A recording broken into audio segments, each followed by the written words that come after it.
I'm gonna go to republishing and edit this crap. Put a new key in. Save. Activate. And it should happen. We should already be streaming now. On all platforms except Facebook. And I'll put Facebook going soon. Oh, of course I got the title wrong. Obviously. How do you add something to the playlist? Oh, here we go. Yeah, Found just chuck it in the search, hit enter, and it appears at the bottom. Okay, and then click the little plus. Yeah. Now we're in. Really tiny icon. Yeah. Where was that feature again? Was that in up here or somewhere else? You had to search first on the top bar, and then you scroll down to the results below the screen, and then there's a small plus next to the videos. Oh, he's gone. Oh, he's gone. He will never know. Oh, actually, one last thing I need. Yeah, we should be live everywhere now, so beware that Miami Vice will be immortalized forever.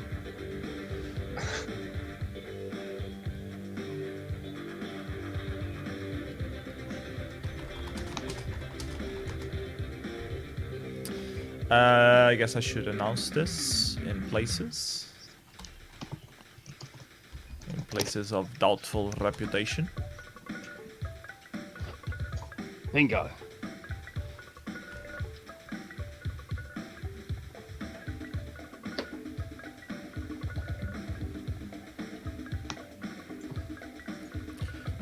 Hey, who added Total Triple Trouble?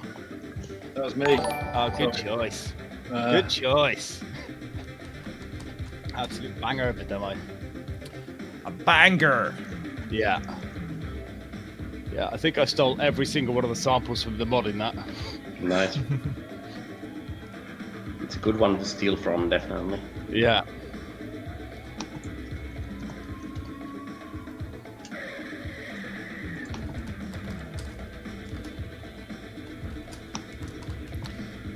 Okay, so for the people who just joined us, we are on the pre-show of Mystery Demoscene Theater. We'll be on the pre-show for a few more minutes still.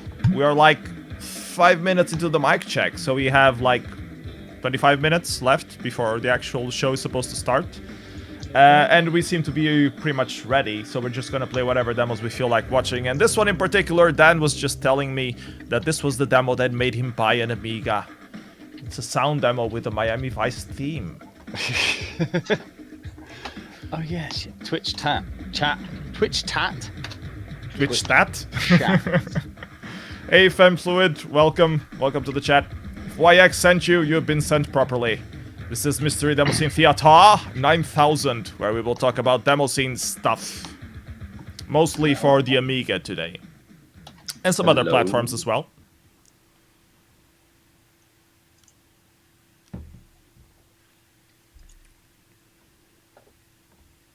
Ah, there we are.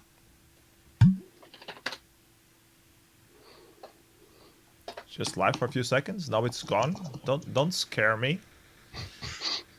Don't scare me. Is it working or not working? Has anyone else reinforced themselves like this? I only have one of those, but Oh, it's like over 2 hours. I need a few. yes, Sayana Gears, it will be available later on my YouTube channel. Just go there and there's an archive of all the Mystery Demoscene Theater 9000s of all the seasons that we did so far. So you can watch them later there as well. And I would highly appreciate it if you would like and subscribe and all that jazz.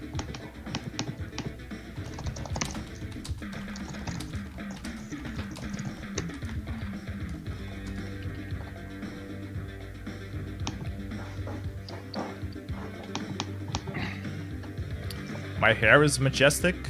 What do you mean majestic? It's just long. That's what you mean? Because it's long. I just haven't cut it for like 10 years. So, or probably more. It's been a while. Anyways, I was about to spam this. I should probably do that.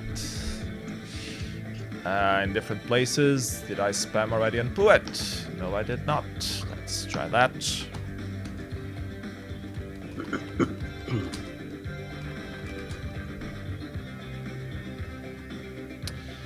Where else can I spam? On FacePalm. Always important to paste on FacePalm. Oh yeah, spammy McSpam face. Yep. I think we can move on from Miami Vice team. Let's go into... Thank you. Why? You don't like drug dealing in Miami? What's wrong with you? No, don't get me wrong, I like it, but I think we're on about 7th loop. Starting to wear me a bit thin. So, Xander Drive from Altair. Who picked this demo? Me. So, why? I love this demo. Yeah, good. Why do I love this demo?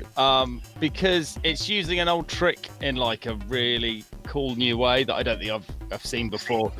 So it's like the unlimited bobs effect, where you have like a massive frame buffer and you keep plotting through those frame buffers, and then it's like it turns into a looping animation. I've never seen anyone do it with 3D before. And also the soundtrack kicks ass, and the design of it is also kick ass. So yeah, Everything is love kick-ass. this demo. It's nice. Very nice. Yep. Man, Infinite Bobs is pretty famous on the demo scene, but you're right, I can't remember seeing it on 3D, but I guess it's pretty much rendering animation as well. Yeah, well, it just keeps like drawing onto the frame buffer, Uh-huh. and It's then it just just turns looping. into a loop. Yeah, Like that, it's kind of like the log-on system one on the Amstrad with all the 3D stuff that keeps building up. And Yeah, they're just adding to it. yeah. Yeah, they do a lot with just very minimal sort of scene, but make the vectors animate in a very interesting way, and it's just impeccably synchronized to the music, and the music is amazing. we actually had KK on our team to perform this, but he didn't actually do anything in the end. So. But yeah, we kind of brought him in about 3 months before revision, just in case we needed some more help. But he wasn't able to provide any in the end. So That reminds me. Sad days. Okay, I can't think of anywhere else to spam, so I think that's it. I will focus on the stream now. Sienna Gears is saying, I think I subscribed during this revision. Someone must have shouted you out. Well, thank you. I did help commentate on the Shader Showdown stuff a little bit, and the guys that were covering the event, the guys from Scene Set, Truck and Bombay and Frankie, probably must have mentioned it at some point as well. So yeah, we try to organize Mystery Demoscene Theater every once a month. It's not like fixed, but it's pretty much once a month. So you're welcome to join us and watch the shows and suggest demos that we would play and cover and stuff like that. No name signature screen bump effect. That's pretty old school effect though. Isn't that just like the where you calculate the normals of the thing? I remember when I first started coding for PC, that was one of the first effects that I did as well. Flame effect and then like the bump. Fake bump map. 2D bump map. Yep. See, I don't work well in 3D. I could only deal with 2 dimensions. I'm a fairly two-dimensional guy. Welcome, Gaspa, to the stream. No, next up we have Painter's Euphoria. It's pretty nice as well. It's made with the rose, right? Or whatever it's called. Correct, yeah. But this is not Every Way. This is the other one you did before Every Way. Yeah, this is the 4K that Blueber and I did for revision. I can't remember what year it was. Yeah, and this interesting fact on this is the music is 1,000 bytes. So 1/3 of the intro. Yeah. Hey Hardy, welcome to the live stream. I heard you joined Lemon, so congratulations. Congrats. Is that an old dream of yours, Hardy, to join Lemon as well? I remember when you joined Genesis Project, you mostly joined because it was like an old dream of yours. Hardy's adding all of the group names that he always wanted to be a part of to his nickname. Gotta catch them all. Pokemon. Yeah. It would be cool if we had like when they do it for soccer competitions where you have to collect all the stickers. We could do that for the demo scene. Like every group would publish a sticker, and we would publish a thing, and you would have to put the sticker on the right place. That would be a nice collector's item. Yeah. We could do that for next Sounds like revision. a cool idea, actually. Oh, actually, that reminds me. I don't know if any of you got these. Logicoma stickers. Or the pack of cards, the scene. Slangpung playing cards. Slangpung playing cards, yeah, that's it. No, the demo scene. I want to know that. I saw that, Oh, and I yeah, wasn't at the no, party, yeah. and I don't have it, but I want Forget that. about those. Yeah. But they're on a shelf in my studio, so. I'm more old school than that. We had the Slangpung cards. I Playing can't read cards. that. That's KB anyway. I haven't played that in a while, actually. It's harder than Top Trumps because you got like stuff like star power and all this stuff that other rules and stuff. It's complicated shit. Slangpung playing cards were the best. Yeah. Great photos in there. Hey Coxus Claxic, welcome. How you doing, man? We have dates for this year's Inertia Demo Party. It's gonna be on the 1st, 2nd, and 3rd of November. So mark your calendar, Coxus Classic. He's Portuguese, that's why I'm saying that. But if you're not Portuguese and you want to come to Inertia Demo Party, by all means, 1, 2, 3 of November, mark your calendars. Portugal is that? It's gonna be next to Lisbon, on the south side of the river from Lisbon. So the closest airport will be Lisbon. Okay. Oh, nice. Right. We promise you shitty weather, but it will probably be a lot better than the weather you have where you're living, so... It's not gonna be on the same place. No, Coxus, it's gonna be on a new place. We're still looking for a venue. I just sent a couple emails trying to secure one, but the dates are fixed. Even if you don't have this particular venue, we are gonna do it somewhere else on those same dates. Because we are gonna take advantage of the holiday that is on the 1st of November. It's like, well, they call it a bank holiday over here. Bank holiday? I thought it was a religious holiday. It's the They same, call it I guess. bank holiday over here. If you're money, obviously. If most of the people are Jewish, I guess it's a bank holiday. Yeah, it's because the bank's not open. Yeah. But then the bank's on your phone these days anyway, so.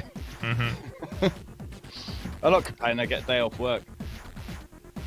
Still have issues sometimes though, like when you're trying to transfer on the weekend and they say, oh, we can't do that. Why? Your computers are shut down during the weekend? You have a person manually checking if the transfer is alright? You don't. So what's up with that? Hey Evil, hey Mantrotronic, welcome to the live stream. Still doing the pre-show with some kick-ass classics. Total Triple Trouble by Rebels. So who picked this one? That was me, actually. Okay, yeah. so why did you pick this? Were you part of Rebels at some point, Dan? Not really. Well, we did join for a laugh at the party 92. And Okay. Me and Facet and Moby, we joined Rebels for about an hour. We did a quick intro, and then we went and joined Silence, and we did an intro for them. I've got that on a disc somewhere, so I need to sort of dig that one out. That was just a joke, you know. I guess Rebels appreciated the joke. I don't know if they did actually. You never talked to them. You never confirmed. We did this intro and then we went to them and we said, "Oh, we've done you an intro," and they just weren't interested. So it languished for 25 years on a floppy, and I released it a couple of years ago. So why did you like this one? It's just a classic. Did you play it a lot back then? Yeah, I was at the party where it was released in Denmark at Odense for the Demoscene party in 1990. I think me and Nightshade went over. Nightshade? Yeah. Oh, that's Barnabas. Barnabas, yeah. Yeah. Like, we were the only two sort of English people that were at this party. So we met up with Jesper Kidd and Mikkel Bull in Copenhagen, got on the train across, and there was, I think, Animotion was released, Bud Brain, the classic Bud Brain demo. That's pretty famous, yeah. But this was, personally, I thought this was the best demo there at that time. Okay. my first. Oh, it has sort of video European- in 1990. Yeah. Yeah, some good elements in there. There's elements of like rubber twist. What they're doing with the vertical bars. Mm-hmm. They're using that sort of staggered buffer. Yeah. Rubberiness to them as well. So that was quite ahead of its time, I think. I'm curious when was the first one of that effect, because now we just call it's the twister, and it's a famous effect on the demo scene. I wonder when was the first time it was actually used. I don't know. I mean, the first proper twister I can remember would be in Cryonics, Silence of Cryonics. What was it called? Hardwired. That had a twist scroll. Hardwire? That? Oh, okay. But no, I don't know where the twister kind of developed from. I guess someone discovered it was quite easy to do. Yeah, we have to put that question on Poet and have some people dig through the classics. Pages of infighting ensue. Yeah. It's the kind of effect that kind of comes naturally when you start to do like, let's change the bitmap every scan line, so it kind of comes naturally through that. Yeah. I think. Plasma effect. Okay, we have a few more demos on the pre-show, and I don't think we will have time to play them all, so we probably might... Yeah, I added a bunch of there. Here's a good one. This is the Finnish one that I really like. I would really wish these guys would come back. It's one of my favorite Aka demos ever. So simple but effective, and the graphics are so enjoyable. And the track is, of course, just perfect. New Kids on the Block remix. Yeah, it's really good. It's nice fun though, isn't it? Yeah, this is like some of the best work by Tempest, especially. This really works a lot better than it has any right to. Hoffman, make a note. You need to play this to close the dance floor. At the next party you're gonna DJ, next demo party you're gonna DJ. No. I use stuff like this for sound check. It also works. It's always fun to hear a cover in Tempest style. It's just very enjoyable to listen to that. Yeah. I welcome you guys to the chat. Virgil, Emon, I saw you crawling around as well. Optic, welcome to the stream. And Ascon, welcome, man. A lot of people today. Everyone wants to see the big showdown from Revision. Hoffman is more into ST01 tracks these days. He wants to watch his mouth, that man. He knows that's my kryptonite. Oh. Ugh.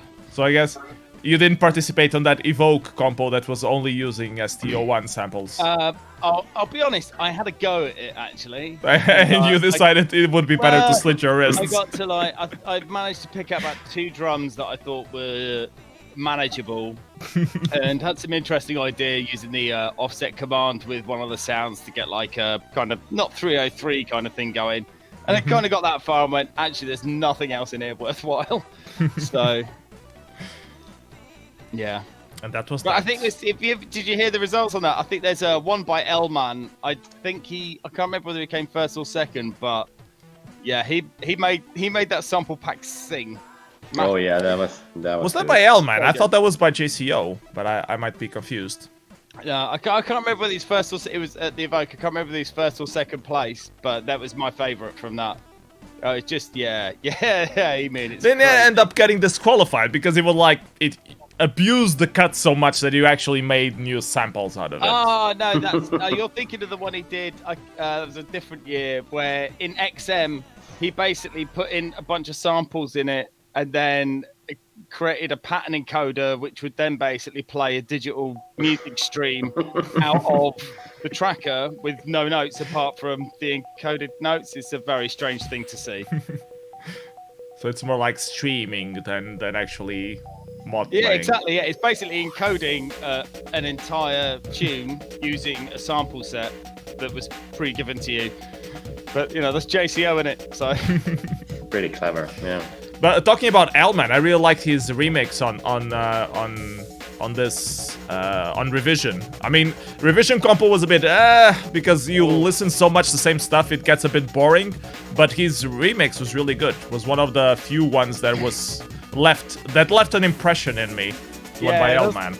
I had serious issues with that compo because it's like if you'd picked something else, then that would have been fine. But they picked the tune that you're going to listen to, like 400 times 4 days straight, and then there's an entire compo dedicated to listening to the same song in different Make ways sure for an that hour. when you get away from the party, you will have that damn music in your head for sure, or the lyrics at least.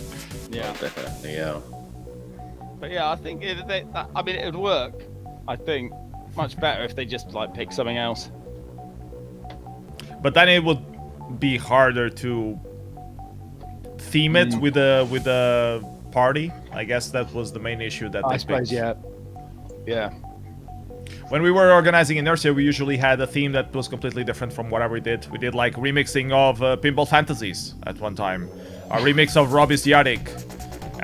That was okay. That kind of works, I guess. Yeah, and it's a hard one to do, fast music.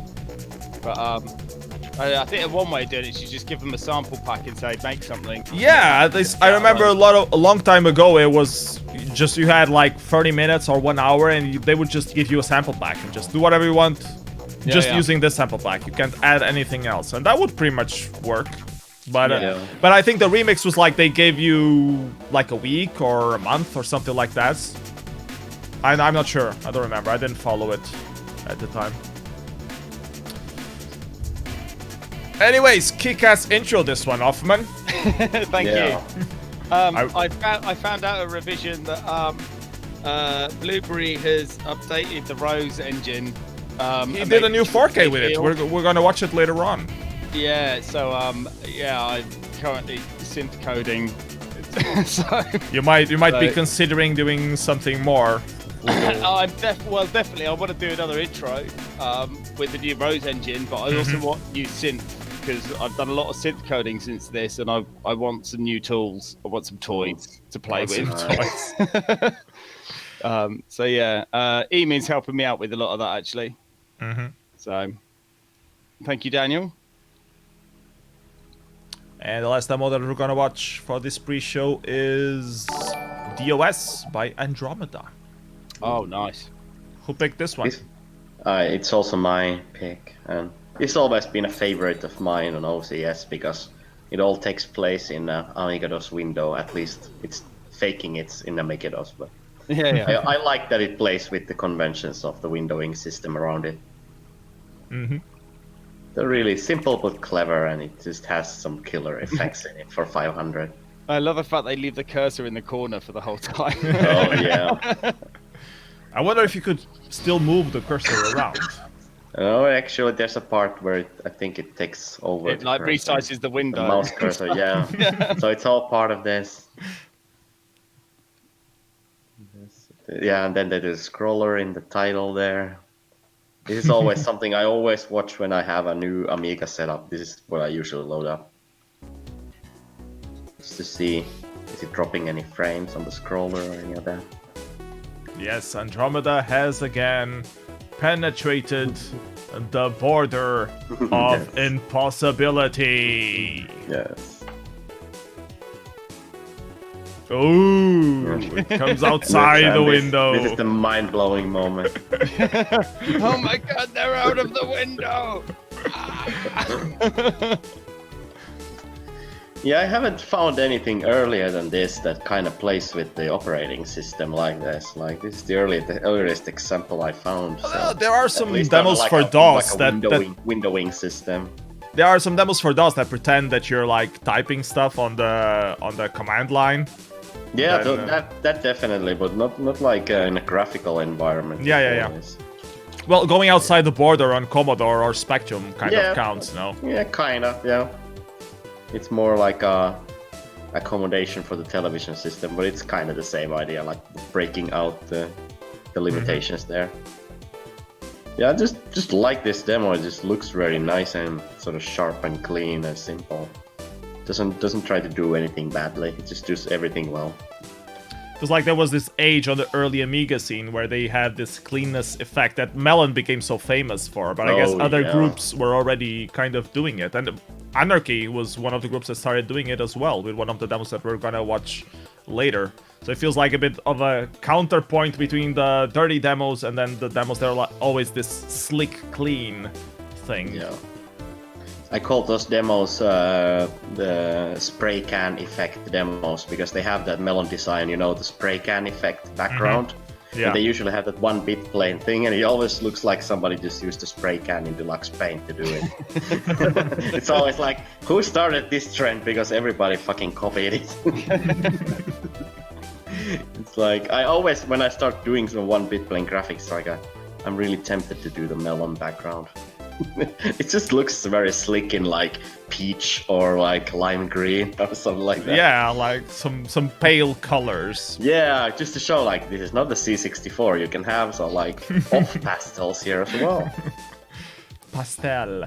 Yeah, Anyways, it's 7 o'clock, so I guess we should get the show officially started. Welcome everyone to Mystery Demoscene Theater 9000, Season 4, Hello. Episode 5. This is the aftermath of Revision, and I have with me some guests. I'm gonna start playing the first demo first, and then I'm gonna introduce the guests. So I have with me 3 guests. Returning offender Visy, you guys already know him. Some Quadtrip, loves all thing 8-bit and 16-bit, and also non-8-bit and 16-bit. I have with me Offman, the guy from Logicoma, who also been pimping his sound to other Amiga groups that will later be disclosed, and DanLemon, a legend in the UK demo scene, who's returned to the Amiga demo scene on the last 3 years and has been kicking ass redundantly before and after. So I guess we're gonna start this part of the show with you, Dan. How are you doing? Okay. Everything good? I'm good. Tell us a little bit how you got into the demo scene. How did you end up with in this weird family of computer nerds? Yeah, well, I got my Amiga quite early, I think about 1987 or early 1988, and we sort of had a group of friends, people in my town that also had Amigas, so we sort of had this weekly meet-up at someone's house, and we used to watch demos, and we thought, you know, we've got to start a group.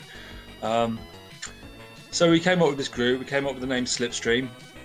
Then a couple of weeks later, we were starting to make a name for ourselves, or to at least let people know who we were, and we get contacted by another Slipstream up the same name. Yeah, so they said, do you want to join, and like together one group. So we did that. They had Mark, who went on to become known as Nomad of various cracking groups. He became one of the sort of biggest crackers in the scene. So they weren't so interested in demos, and I think it was at that point I'd moved. I'd been doing graphics and I wanted to code, and I started to teach myself to code. And I just happened to have a local friend he was in Anarchy, and I kind of moved. You moved on to Anarchy then. Yeah, we're gonna watch one of the first. Do you want to say something about the Skid Row intro that is playing now, or shall we move to the Anarchy demo? I can't remember when I coded that. I do know that long time ago. We were young. I do know that it obviously it was on Lemmings, and I started at Core Design then, so there was. Nice one. So the biggest ever Amiga game like comes out, and it's got the crack's got my fucking signature on the bottom. Well, the font looked pretty nice. Like the graphics looked pretty neat, pixelized quality. So yeah, this is the first demo, first proper demo rather than intros, I guess. I was teaching myself to code as I sort of. Where did you learn to code? Because nowadays you just go online, you search tutorial for whatever. But back then, I had a hardware reference manual, a 68,000 book. I had some startup code, system kill code from another Slipstream coder that kind of worked okay. I mean, it's probably not brilliant because it required WHD fixes and stuff. I just sort of, I picked it up really quickly. I started playing with the copper, showing images, doing wobbles, reflecting things, changing the palette, and So sort of the Amiga 500, right? yeah, it was on the 500. And then I sort of learned the basics of coding at that point, and then I joined Anarchy, and I thought, well, I'll have to make a demo, I suppose. So I just sort of locked myself away for like about 4 or 5 weeks and made Madness. Very nice.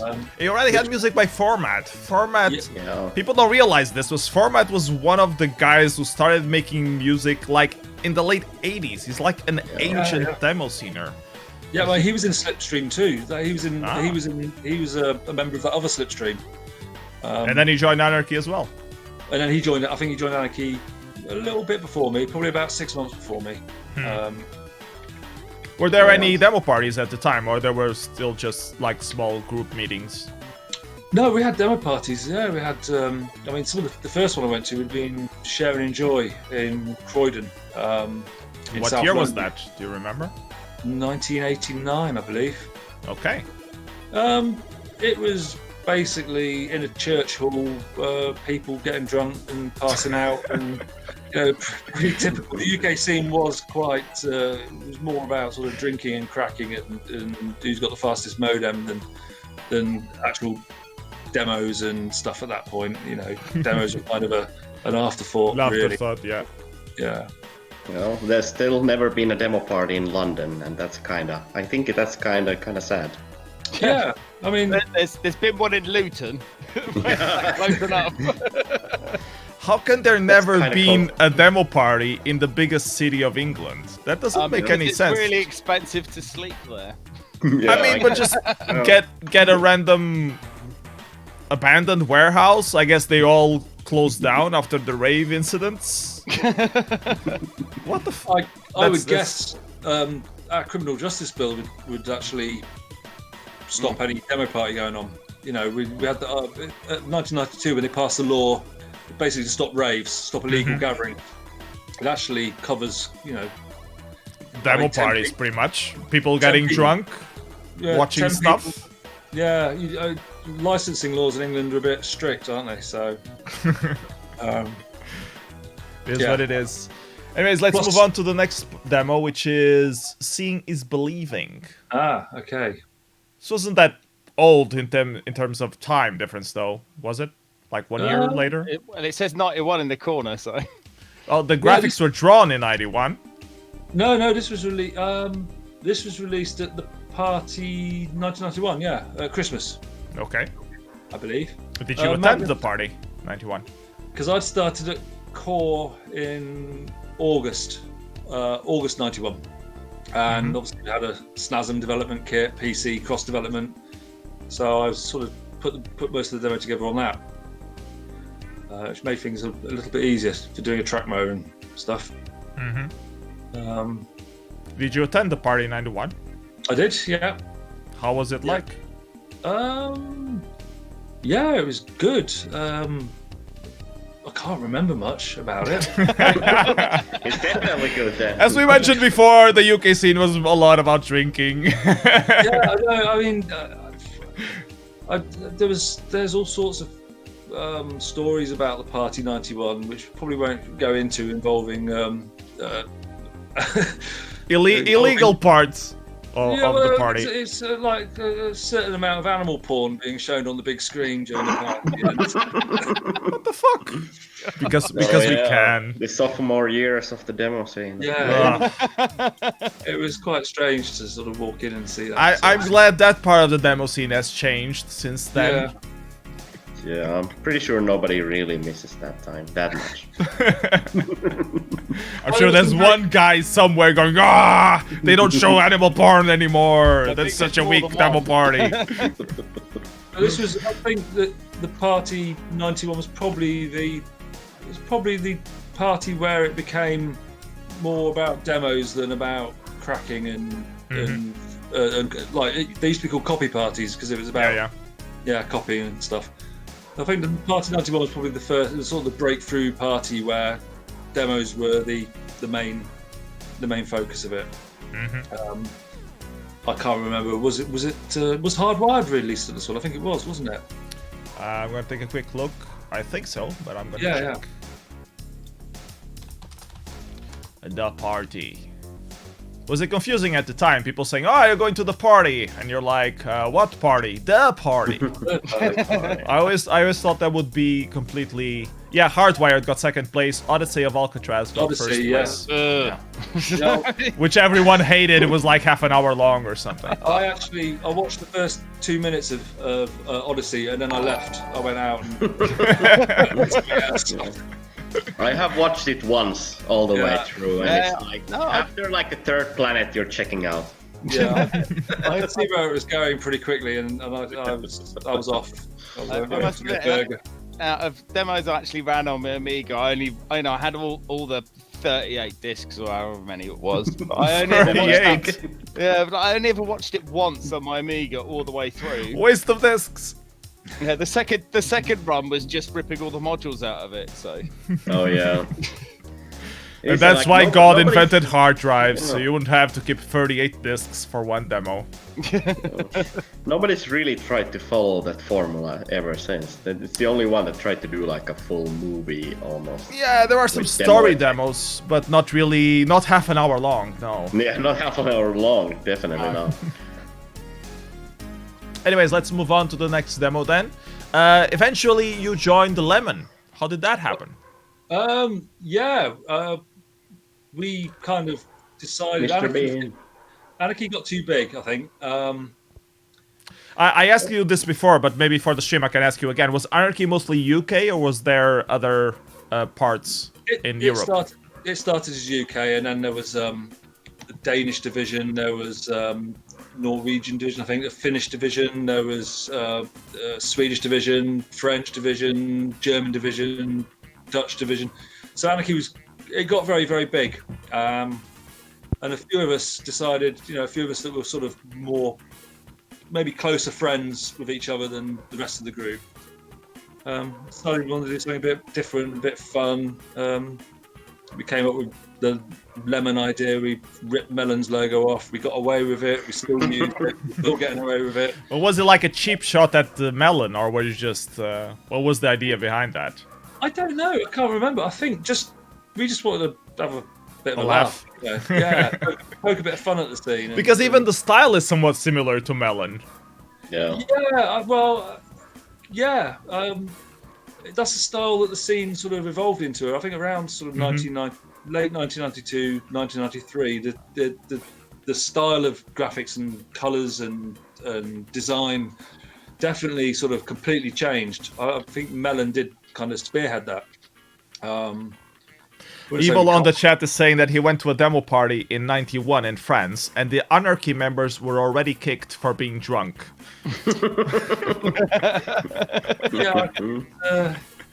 So yeah, that happens. But I mean, a lot of groups have that in the past of being kicked out for being. The thing about things like that is actually, if you go and have a dig through a lot of disc mags with an emulator, you can probably find people have written about that. Yeah. There was another question that I wanted to ask. Hoffman, you were active in the Amiga scene back then. Did you have any contact with Anarchy at all? No, other than the fact that when I first started making music, I sent a disc of really bad tunes to format, and then and you got denied. Get good. Come back in 10 years. Maybe we'll talk then. Yeah, exactly. Yeah, something like that. But yeah, okay. No, I was in a bunch of groups around this time. I think we were in Flashing Bytes UK and Quartz as well. And I think it was in '92 we had the Quartz Summer Conference, which was our demo. My group's demo party, but I was like 15, 16 at the time. And then we arrived with all the guys in my local town that were also members of the group. And then the first day of the party, like a true Brit, got far too drunk and was far too young to be that drunk. And the mayhem ensued, obviously. So I half remember that party as well. So So that was the highlight of the UK Amiga scene. People getting drunk a lot. Yeah. So that's why the UK demo scene changed kind of much, died I out. think. So yeah, I guess we should go back to Lemon's story. So you wanted to have a bit of a laugh against Melon or something like that. Well, And I don't know if particularly well. We did nick the logo. I think it was a nice logo. It was a nice little design logo. a lot of them ripped it afterwards, so it's fine, I guess. Yeah, I mean, but then I think there was a whole load of groups that came up. There was NoLem and Elom and all the kind of anagrams anagram groups possible. that sort of came out afterwards. No, we just wanted a bit of fun and still produce some good demos. And But you were never affiliated with the Melon guys. we never what? Sorry. Affiliated, like connected, related. Only that some of the Melon guys came from Anarchy, Okay. Anarchy France. So Performer and Walt and a few other guys. They were Anarchy France. And Okay. then they weren't in Anarchy France for very long. I think they came from the Silence into Anarchy, and then they went to sort of join Melon when Melon started. So Okay. So you went to sleep for like 12 years, 15 years. You gave up. 25. You gave up Demoscene entirely. Did you think it was dead, or did you keep following it and just didn't feel motivated? I followed it a bit. I mean, I've been on Pue since I first discovered it. I did follow it, and then I think it was about a year before PowerDroid released Rinkadink Redux. We started up a Facebook group, like a secret group just for the old members. We sort of discussed doing something again, and of course PowerDroid went off and did Rinkadink Redux, and it was like the okay, remake. Yeah. we've all got to start doing this again. It's fun. It was really cool of you guys to give out your toolchain. Like, one of the biggest issues getting into Amiga for new people is, like, you don't have a toolchain properly to work stuff out. So it was really cool when you guys released yours. I thought, wow, these guys are really That's quite funny, actually, because giving something back to the community. I think a version of the toolchain was released and I discovered that toolchain and started using it. And it was only after that we actually found out it was Hannibal who'd done it. So he released it anonymously at the start, and then obviously when he developed, I think version 5 now. 0-day crack. Then we found out it was him, and it was like, oh wow, that's weird. But it's strange because he's not actually actively doing any Amiga stuff as such. He's not doing any demos. He's Or is he? Oh, well, yeah, maybe. I don't know. But he certainly hasn't done anything for about 4 years. So I mean, a lot of groups seems to be doing a comeback recently, but yeah. but we will get back to that. Anyways, I think we should start with stuff from Revision, because even though we're only covering the wild and old school stuff, there are a lot of entries. It was a very long demo party. So we're going to start with a wild entry compose. We had a couple stuff for the Pico 8. One is this one, music disc for the Pico 8 by Nuance, with a lot of different entries for it. I thought it was nice that this is finally a music disc for the Pico 8. I guess it's mandatory. A lot of people have been doing music for the platform, and you can't really release it anywhere outside a demo, so might as well have a music disc. Yeah. And Pico 8 is the perfect platform for people who would like to do like low resolution and kind of 8-bit style aesthetic, but don't want to get into the old hardware and assembly programming and all that. So you can still have a nice high-level language in Lua to program with. So I definitely see the attraction, and I've also done a few effects on it. Yeah, I've been recommending Pico 8 for anyone who wants to get into demo programming. It's a very good platform to get both the new school and the old school feel out of the thing. Because you're programming on a new environment, but you have like those limitations that really kind of challenge you to make something break those limitations or go beyond the limitations. So really cool to see that. Yeah, the resolution is lower than Game Boy, so it is a challenge on the 128 by 128 pixels, and it's one of the only demo platforms that has a square aspect ratio as well.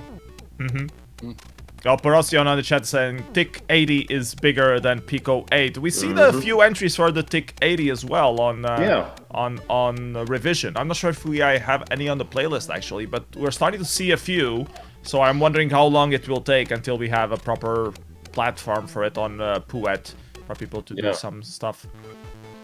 There were some guys from Battle of the Bits that released an amazing TIC demo just a week before the party, and that was like a mind-blowingly good one. I remember seeing that one as well. Fall or something. It's a Poet as well.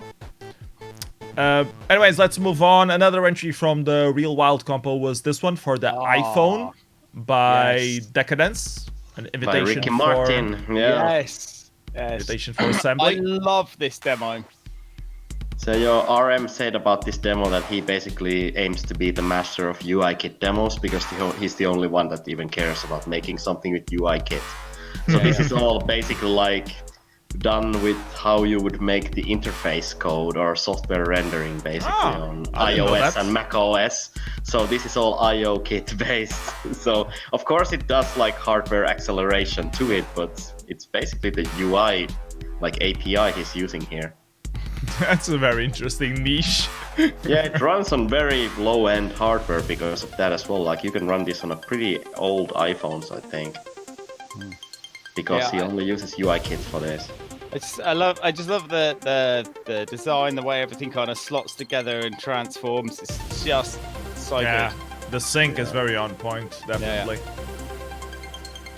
Yeah, like really nice, like motion graphics type of graphical animation in the beginning there definitely tickles my fancy as well. Welcome to Messukeskus in Helsinki, Finland. Same time as Datastorm again this year. Sorry, Finland. Yeah.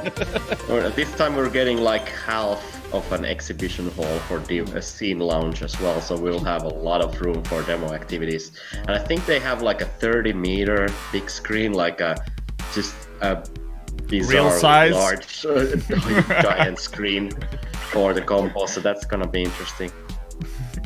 Dan, you should definitely try and get to Datastorm. You'd love it. Yeah, when is it? When is it? Same weekend as Assembly. But on Sweden, on the other side of the water. August 2nd, 3rd, and 4th, I think it is. Okay. Yeah.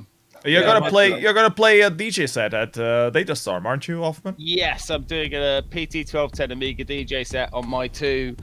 Hang on, let's look at Reach one. Because they are just floating around at the moment. On a couple of these. Amiga. Showing the power of Amiga. Only Amiga makes it possible. Yeah. I found out. Oh, you played the Mac Current Pico 8 demo as well. Yeah. This one is awesome. Yobe has been doing such a good job with Pico 8.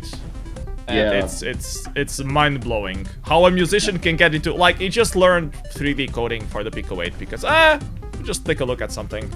And figure out how to do it. You put a musician in charge of visuals and you get a lot of sync. Yeah. You have to remember that Rock for Metal was basically his first demo ever that he ever did, because he's always been doing music and videos and stuff like that, but now he's finally getting into coding, and turns out he's a damn prodigy. And Rock for Metal was like one of the best demos of last year. I was shocked that it was nominated for anything at the Meteorix Award. I think it was definitely deserved some mention somewhere, and there's like clearly a gray area in the middle of the categories where Rock for Metal does not fit, and that's just sad. Because it was clearly a kick-ass demo on a platform that is breaking the limits of what the platform can do. Yeah, and this one is pretty good as well, and it brings back the Matt Current name, which has been asleep for a little while. Yeah, so this is basically a comeback of Matt Current, and what he said about Rock for Metal, I was actually part of the jury in Old School, and we had to not count. It's not Old School. It didn't fit the rules. It's a new platform. It's not Old School. It's not 8-bit, it's not 16-bit. Yeah, and our rules on the website were pretty explicit, so it didn't really fit that at all. But I definitely want to just give them a prize, because it's fucking cool. This effect was like, I was watching this, what the fuck? Yeah. This is Jori is gonna do an MSX demo next. He said that he wants more challenge and he wants to do something for 8-bit, so he's gonna do something for MSX1 next. So I'm really interested to see what he can do on a real 8-bit. Like he's probably just gonna get very deep into it. So I'm really excited about that. It's when he realizes he hasn't got enough registers. Yeah. But yeah, he definitely had to pull a few rabbits out of the hat to make these demos work the way they do. Like he got them. I think he had like 1 token left or something like that free. So it's really cutting it close to what the limitations are. All right. This is something for the Neo Geo. It's a 4K. 4K on the Neo Geo CD. How is this even possible? Visy, you're the Neo Geo CD expert. So basically everything is sprites and very cleverly used because Neo Geo doesn't have anything except sprites and an overlay layer for text. So I guess this is text. Like that's the way I would do it because it's 8x8. So that's probably the overlay score layer doing that effect there. And then just combine that with sprites, and then that's probably just like either a full screen sprite or background color changes synchronized. Like the whole color scheme that it has, it's very reminiscent of the early 90s Amiga stuff that you were talking about. Like it shows that it left an impression on the demo scene, and that they still go back to that pastel colors and clean look, like pixel perfect kind of thing. Yeah. And the real trick is the fake frame buffer there, definitely. Because on a machine that doesn't really do pixel graphics in the way you would expect normal computers to do it, it's very impressive to always see a pixel effect on Neo Geo. I was going to say that this was part of the old school 4K, so old school intro compo, mostly 4Ks for different platforms. This one was for the Neo Geo CD. We're going to take a look at the next one, which was for the CPC, I believe. And this one is more like a slideshow kind of thing, but it's really good. I guess it's pre-calculating. Mm-hmm. I do like they use the rocket symbol from the ROM char set there. It's one of the few computers that has a rocket in the char set. I always thought that was the Atari sign. I was wondering, why does the CPC have an Atari sign? And here they have the same trick as FE Drain on Amiga, so basically just rendering circles on top of circles with different dithering and polygons, and it works really well. It does look good if you design your vector graphics well. Mm-hmm. I guess they probably made a tool to do this kind of procedural graphics. Yeah. The same way Sierra actually does the graphics in the old AGI games, so King's Quest and Space Quest and all those. All the backgrounds are actually vector graphics, and then all the little people are pixel sprites on top of that. Mm-hmm. Yeah, I really like the colors in this. Like, the palette of the hardware isn't the most forgiving one, and I think they chose the colors really well here. Well, it's a lot better than the C64 palette. Yeah, it doesn't look like garbage. It actually has some nice contrast here, which I like. Yeah, I really dig the way they designed the graphics for this. And I guess nowadays Revision is sort of being known for having good CPC demos. Most of the CPC hardcore releases are at Revision now, which is really cool to see. Yeah, I guess. The CPC scene is relatively small, but it's always been releasing every year. We have a very major, 1 or 2 major CPC releases at Revision. So it's like the monolith. Yeah, this is very reminiscent of the Space Odyssey.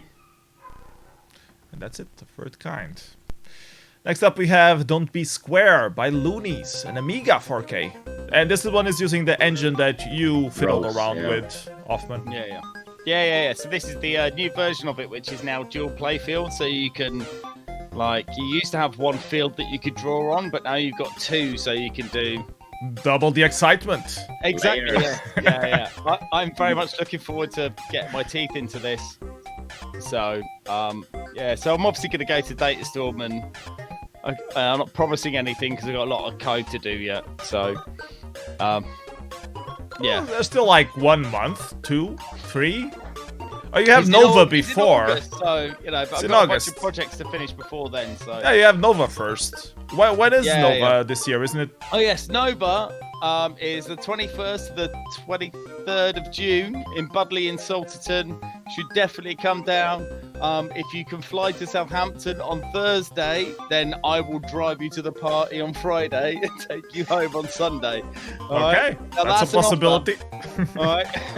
And there's some really nice people that will come and pick you up from the nearest train and bus station as well. Yeah, that's a really good point there, Visy. That really helps because the party is in the middle of fucking nowhere, and to get there you need to have like. Basically in a seaside town where old people go to die. Yeah. I would actually highly recommend it. I went to Sundown 2 times there, and it's perfect place for a demo party, like a really small seaside village. It's perfect. Yeah. So definitely, it's Nova 21st, 23rd of June. Tap me up on something. Here comes Gasman. And, the best production at the party, in my opinion. This was a mind blower. I remember actually, whilst I was watching this, I was at the bar at the time and I started watching it. And I was thinking I'm about halfway through, then someone interrupted me for a chat. And I ended up chatting for like what felt like 15 minutes. And I turned around and went, Still is going. this 4K still on? Like, It doesn't end. So my theory on this is the Goa 4K killer, basically. So this is very reminiscent of that production on Spectrum from the 90s. So I guess this is just designed to be the one that kills it, basically. Well, the main part, when you look at this, it doesn't sound that impressive, but it's a 4K, and this is like animation, and all the animations are different. So how the hell does he put this many animations in it? So at some point, it has some sort of compression and uses the blocks. So I've got a theory on this. and everything is binary, so it's rather small. I think it's a basic set of patterns which are then combined with each other using like a logic function, a bit like the Blitter does. There might be, yeah. And then you just move them in different ways, so you end up with a bunch of different patterns. I'm waiting for a write-up, if I'm honest, because I want to know how they did this. I think it's voodoo. Yeah. It has like a few different types of generators, like, and then it just mixes up them with each other. Or it has one of them was like a 3D projection, I think this one, and then the other one is like the tunnel, and then they have the one with the blocks, and then they kind of mix those up in different ways. But the impressive thing here, and this is a landscape. Even the main how the hell does the landscape fit into this? Color, and then they do the fucking speech synth as well. It's like, how the hell did you have like a half a kilo free or something? So let's throw in a speech synthesizer as well. I tell you, this is actually worth probably dragging my Spectrum out of storage for, I think. Yeah, this is just really impressive to watch, and they don't like let any one of the scenes run too long, so it's actually interesting to watch each one of these. Like, this just looks really impressive, and the frame rate is really surprisingly good. Definitely one of the highlights of the party for me. But I'm a Spectrum nerd, so Same. I love my Spectrum releases. I'm just a sucker for anything like 1-bit graphics, like really brutal and simple and effective. This definitely like spoke to me. It's just it's even more impressive to see this now that this is the first time I've seen it after the party, and this looks even more crisp than I imagined. This looks great. It definitely seems to break away from the sort of blockiness of the Spectrum really well. Like, you can sort of see it there, but it's all kind of this part of the style there as well. Oh, this is where I was really blown away. Okay, oh man, that's just a city in the night. Come from? Yeah, no big deal. Yeah, next one. Yeah. So I guess the other guy did all the rendering, and did Gasman do the music, or what? Yeah, Gasman only did the music, I think. Everything else is Sersoft. Actually, we need Gasman. Hang on. No, I talked to him and he confirmed that Sersoft did the whole graphics thing. Gasman only did the music for it, so he helped him put music on it. But most of the technical work is Sersoft stuff. Yeah, And I he's was- been doing other intros It for has to be Spectrum. like the darkest thing I've ever heard Gasman make, right? Yeah, it is definitely not his usual style, so No. it was really interesting to hear something different from him. Mm. Like, really, I don't think he had a lot of space to work with, and he still got a really massive sound out of it. Yeah. It's just a loop. Just a loop. You guys should know about loops. Come on, Hoffman, you know about loops. Yeah, you repeat and it compresses. It's simple. But no, it's just in terms of like, melodic style, it's not the kind of thing I associate with, the guitar and the performance that With the Gasman live did, performances of Gasman. Yeah. But he does know his Spectrum, so I guess he's versatile that way. Yeah, but it just, it just vilifies him as someone who's that diverse, you know what I mean? Like, he knows that, a happy chiptune is not going to work when you're Yeah, when you spanking have the black and old white school 4K things. combo, is it? Nope. You know? Yeah.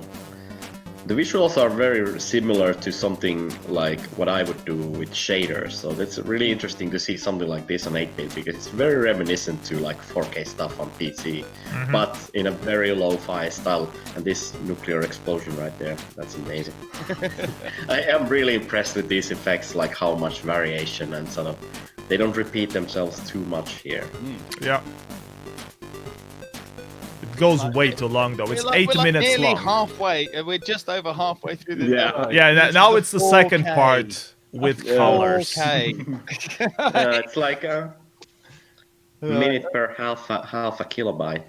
Oh, do you want some color now as well? Yeah, There you go. this is where the audience went crazy. Idea code. Wait, it's not done yet. No. We have more scenes for And you. it starts speaking to you. I mean, it's a 4K. You know that they're going just to rehash the same effect, but they, But like, it still looks good though.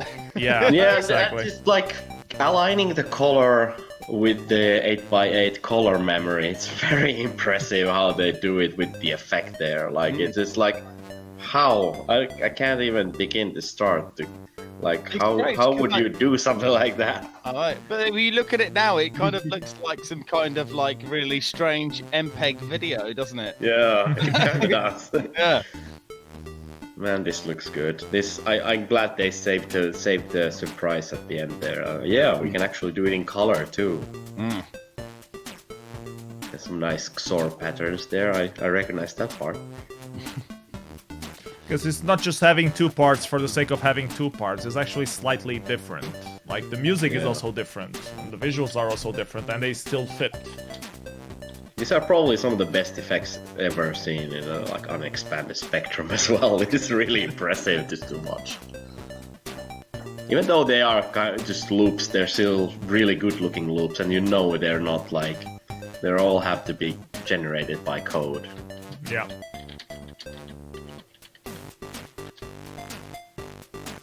It's just amazing how nicely three-dimensional some of these look. Like it really cheats your sort of spatial vision really well. Some of these effects. Mm-hmm.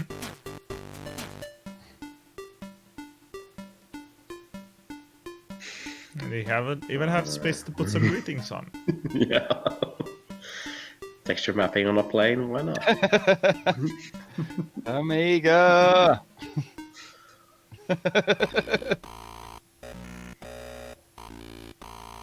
Yeah, I'm really looking forward to what he comes up with next. I'm now officially a fan. Sursoft, definitely. I'm already a fan. He had done a few other intros before, like 256 bytes, 128 bytes. I don't think he ever did like a very big demo before. No. So this was, and well, This this is- was 4K, so I guess it doesn't count as a This- demo, but it was definitely impressive. I would say an instant classic, basically. Instant classic. He made his mark immediately there. Yeah. Done. Done deal. Yeah. This I one missed- was I for the missed this Apple one. II.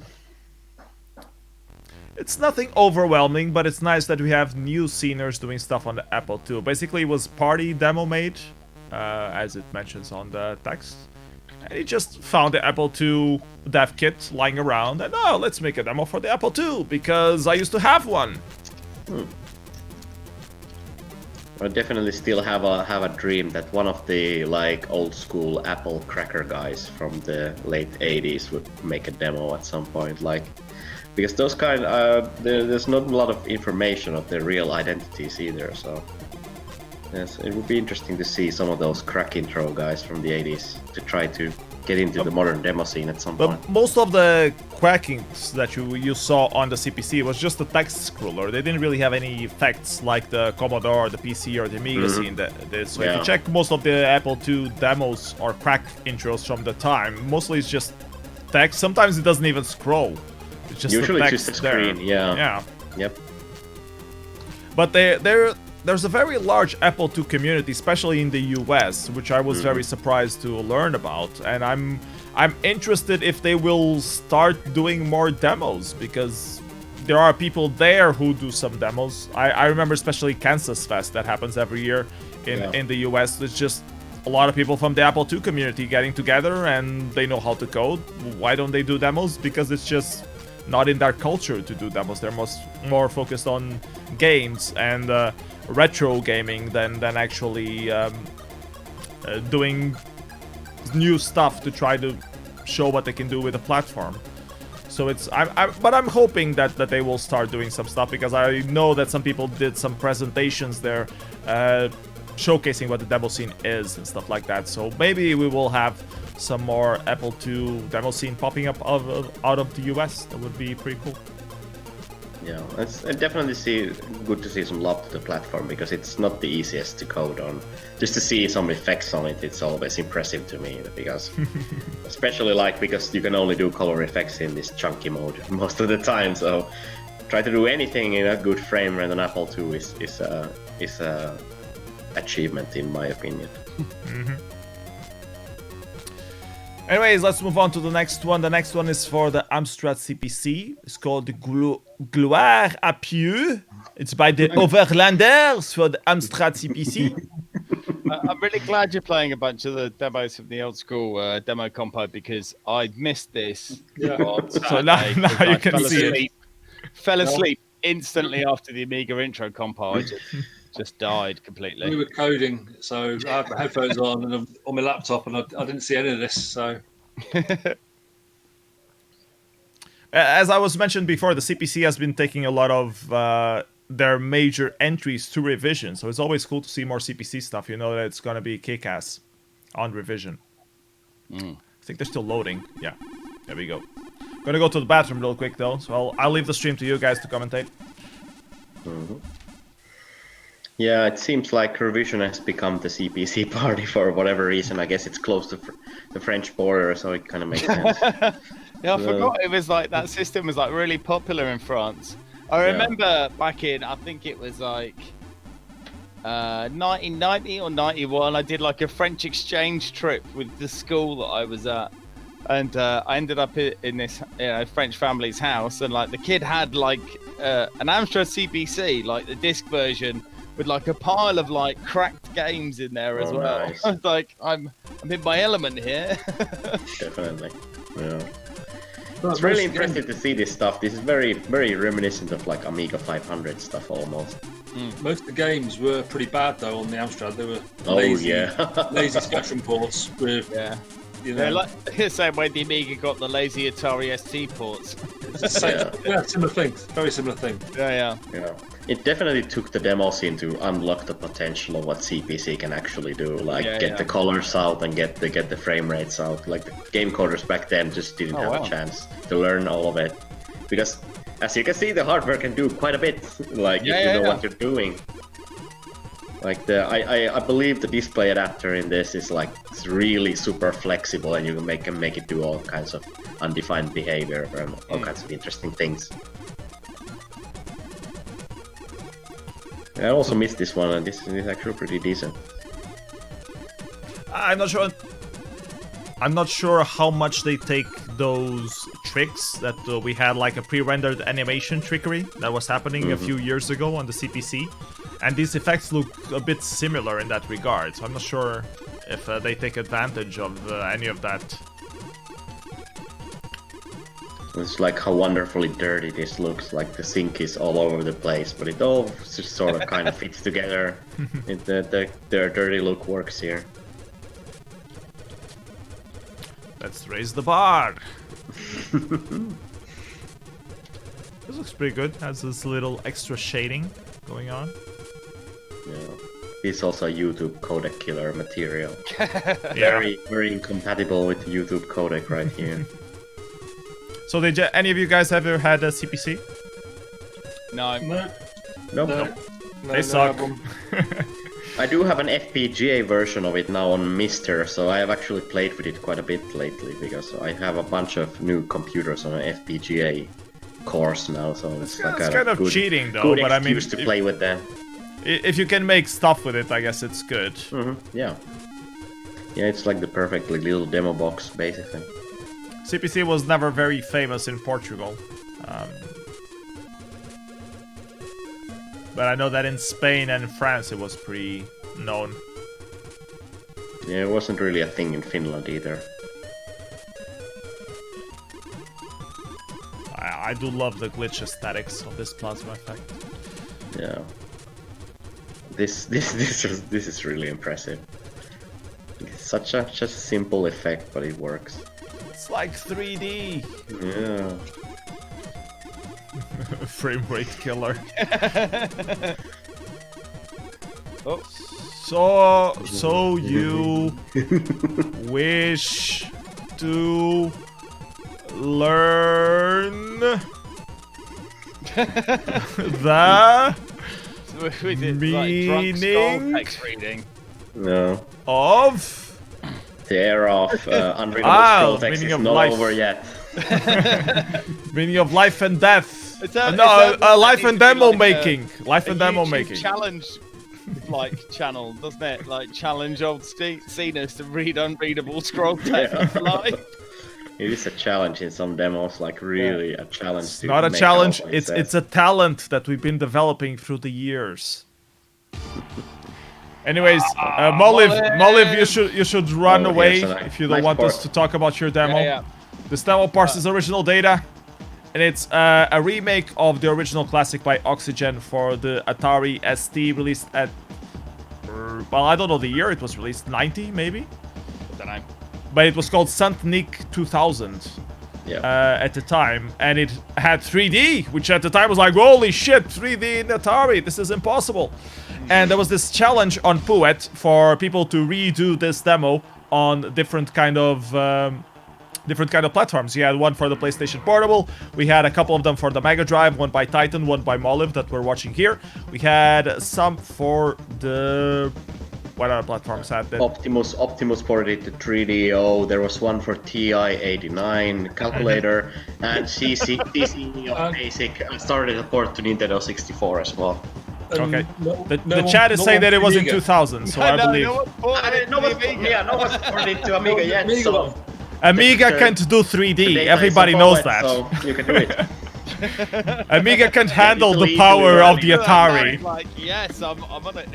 You can get it on a single frame on Amiga. We had obviously Leonard did the original. He was on our team for De Profundis, so and the fall last year he did the loader stuff for it. So he was quite surprised actually that there was so much interest in his old demo. Yeah. It's a good test scene, and you don't have to set up any cameras, you just have to read polygon stream data, so it's very simple to do the part. You only need basically the polygon stream data, and that's it. And this one, Just give a massive big up to Moliv, who's like the youngest UK demo scener that we know of, at least anyway, who did that using the 3D effects chip, I think it was, and I did bump into Super FX. Yeah, Super Effects, that's it. Yeah, so I had 3D effects on the 3D card. That'd be good, though. Yeah, but I bumped into Moliv at Revision, and he had the SNES set up with like a donor cartridge and his ROM kind of super glued onto it. Oh, nice.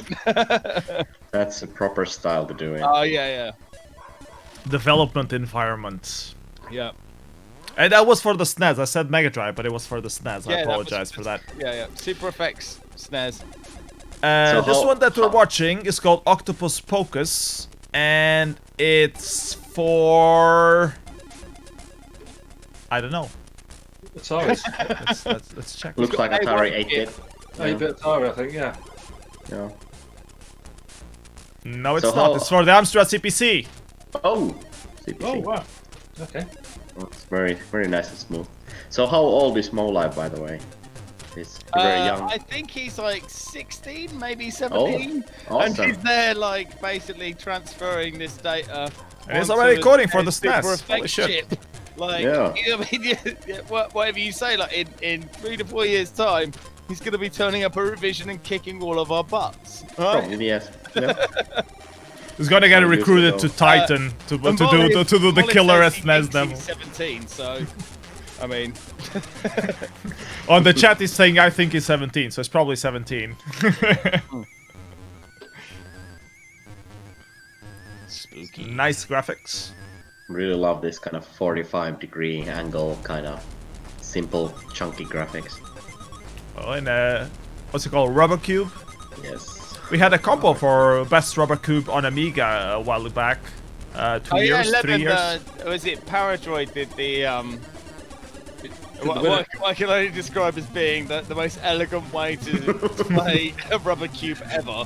Yes. Yeah. I think the Spaceball one was good as well. Oh yeah. That's, Quite yeah. nice. But yeah, Power Droid took it to the next level, basically. Yeah. It's a pretty good one. It's something I have to code at least once. I have to see how it's Yeah. done. I've not done it yet. I've had some ideas for something a bit different now. I'm not going to say yet, but from a Cody point of view, I think it could be quite impressive. Okay. Because it won't be using horizontal scan lines, basically. Looking Fancy forward to that. trickery. The gauntlet has been launched. Yeah. Okay.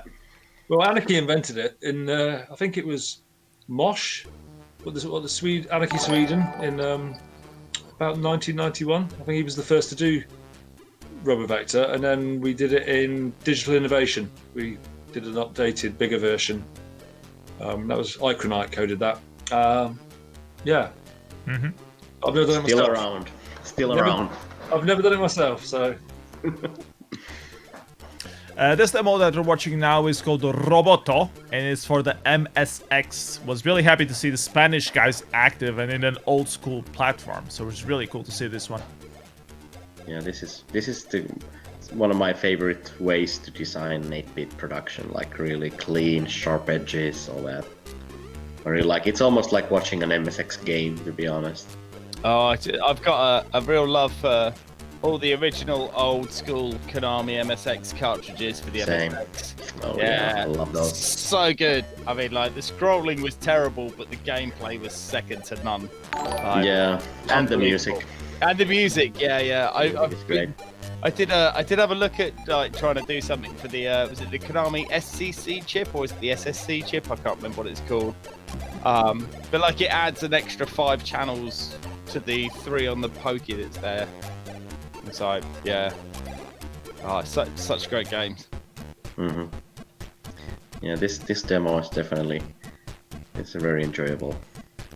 We're all prisoners inside the cage of our own flesh.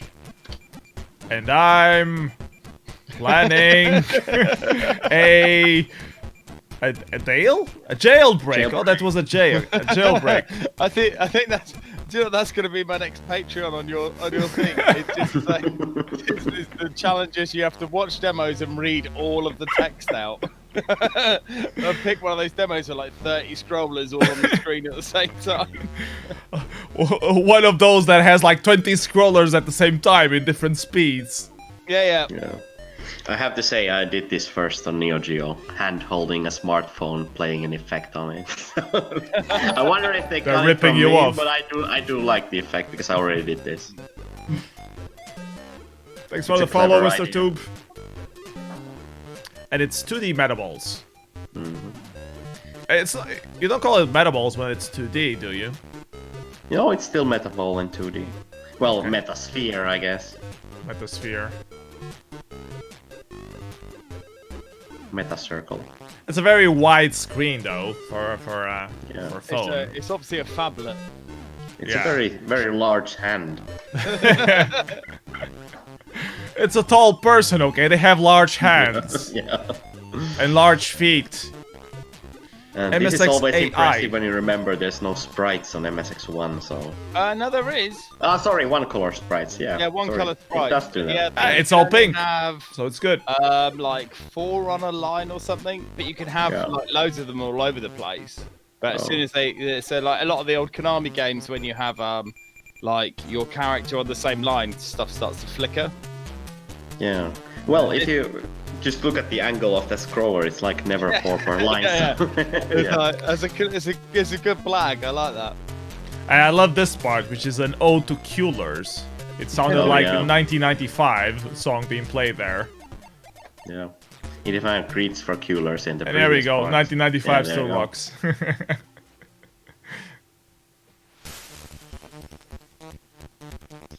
But we're going all techno now. So Watch how out. did this place in the compo? It didn't place very well because it was a competitive compo. It got 5th place. Oh, Wow, damn. we're looking at the 5th place in the compo now. They But it's definitely still deserve really top good. But I as mean, well. the real wild compo is a very tight compo at revision, so I think anywhere in the top 10 is good placing there. Anyway, this is just credits, so I think we will skip and watch the next one, which is for the Atari 7800. There's an Atari 7800. Yep. This third one of their 8-bit consoles. This is the I one bet- that nobody's cracked yet, so this was really interesting to see like somebody try to do a demo for this platform. How do you Even mean though it's pretty nobody's close cracked it's yet? pretty close to the home computers, it's still interesting. How do you mean nobody has cracked? Is it like I mean, like, nobody's really done a good demo on it. Cracked in that okay. way. Like, nobody's cracked it open. This is probably the best I've seen on any homebrew on it yet, so it's really, really impressive to see this. So smooth. Yeah, frame rate is pretty decent. Well, it's small square, but still. Yeah. Yeah, these guys are on Desire's mailing list, and they're like amazing workhorses. They have a really good working mentality. They have like whatever, like 10 demos going at the same time. They're always working on something and always planning to release something big. So Yeah, Desire always Really impressed. seems to be jumping around platform from platform. yeah, Ramon is the guy that runs it, and he seems to be a really good taskmaster of making sure everything works well. Do you know the specs for the Atari 7800, Visy? Can you share it with us? I think it's 6502 based. So Okay. standard stuff. I think it had the Maria chip, so it's basically the new version of the TIA display chip. It's the Maria chip.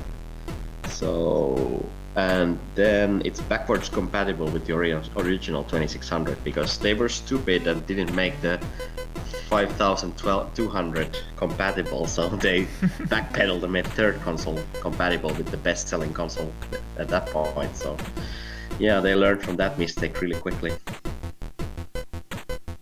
That was smart. Too bad it was too late by then. Yeah, it was way too late. Like, this was, compared to NES, this was ancient. But at least it can do some pretty decent effects nowadays. 3D on the go though, man. What? Everything seems like very small windowed though. It reminds me of those Commodore demos where it's like just let's make sure we have full frame rate. Just put something very small. 3D scene, right? Yeah, it's perspective, like, almost correct. It's pretty good. The rest is borders. Yeah, I think the main limitation they have is the RAM. They don't have like 320K like the 8-bit Ataris would have on the computers with the Rambo compatible RAM expansions. So here they just have to be a lot more clever with the small amount of RAM they have. I think it's like 4K of RAM or something like that. Trias is saying that TIA has 2 channels and kind of 5/7 fitting notes, very limited notes to track, so not very nice for musicians to do music Yeah. for. it's the same sound chip as the original 2600, so you have to be Ilmar K of Trilobit to make it sound good. So far, nobody's really cracked it except him, and he did all the tracks for our demos. So I'm really hoping somebody with talent can do some music on that chip, because it sounds amazing if you know what you're doing. Okay, this demo is quite long, so we're gonna skip the rest and move on to the demo from Titan, which was just another Sentnik remake. Well, just another. It was the Mega Drive Sentnik demo. What I It's like not a to think SNES demo, it's kinda Mega did Drive like a demo. frame around it, like it's more like a remix with the main part being the demo. Yeah, that was nice. I 3D mean, thing. Yeah. otherwise it would get boring, so... I kind of like how they also took, because this is on the original ST version, the dot stuff, and this is not a whatever demo on the Atari one. So they sort of copied the original, rather than just use all the data for the 3D bit. They've also copied the original bit from the original demo as well, which is quite nice. Yeah.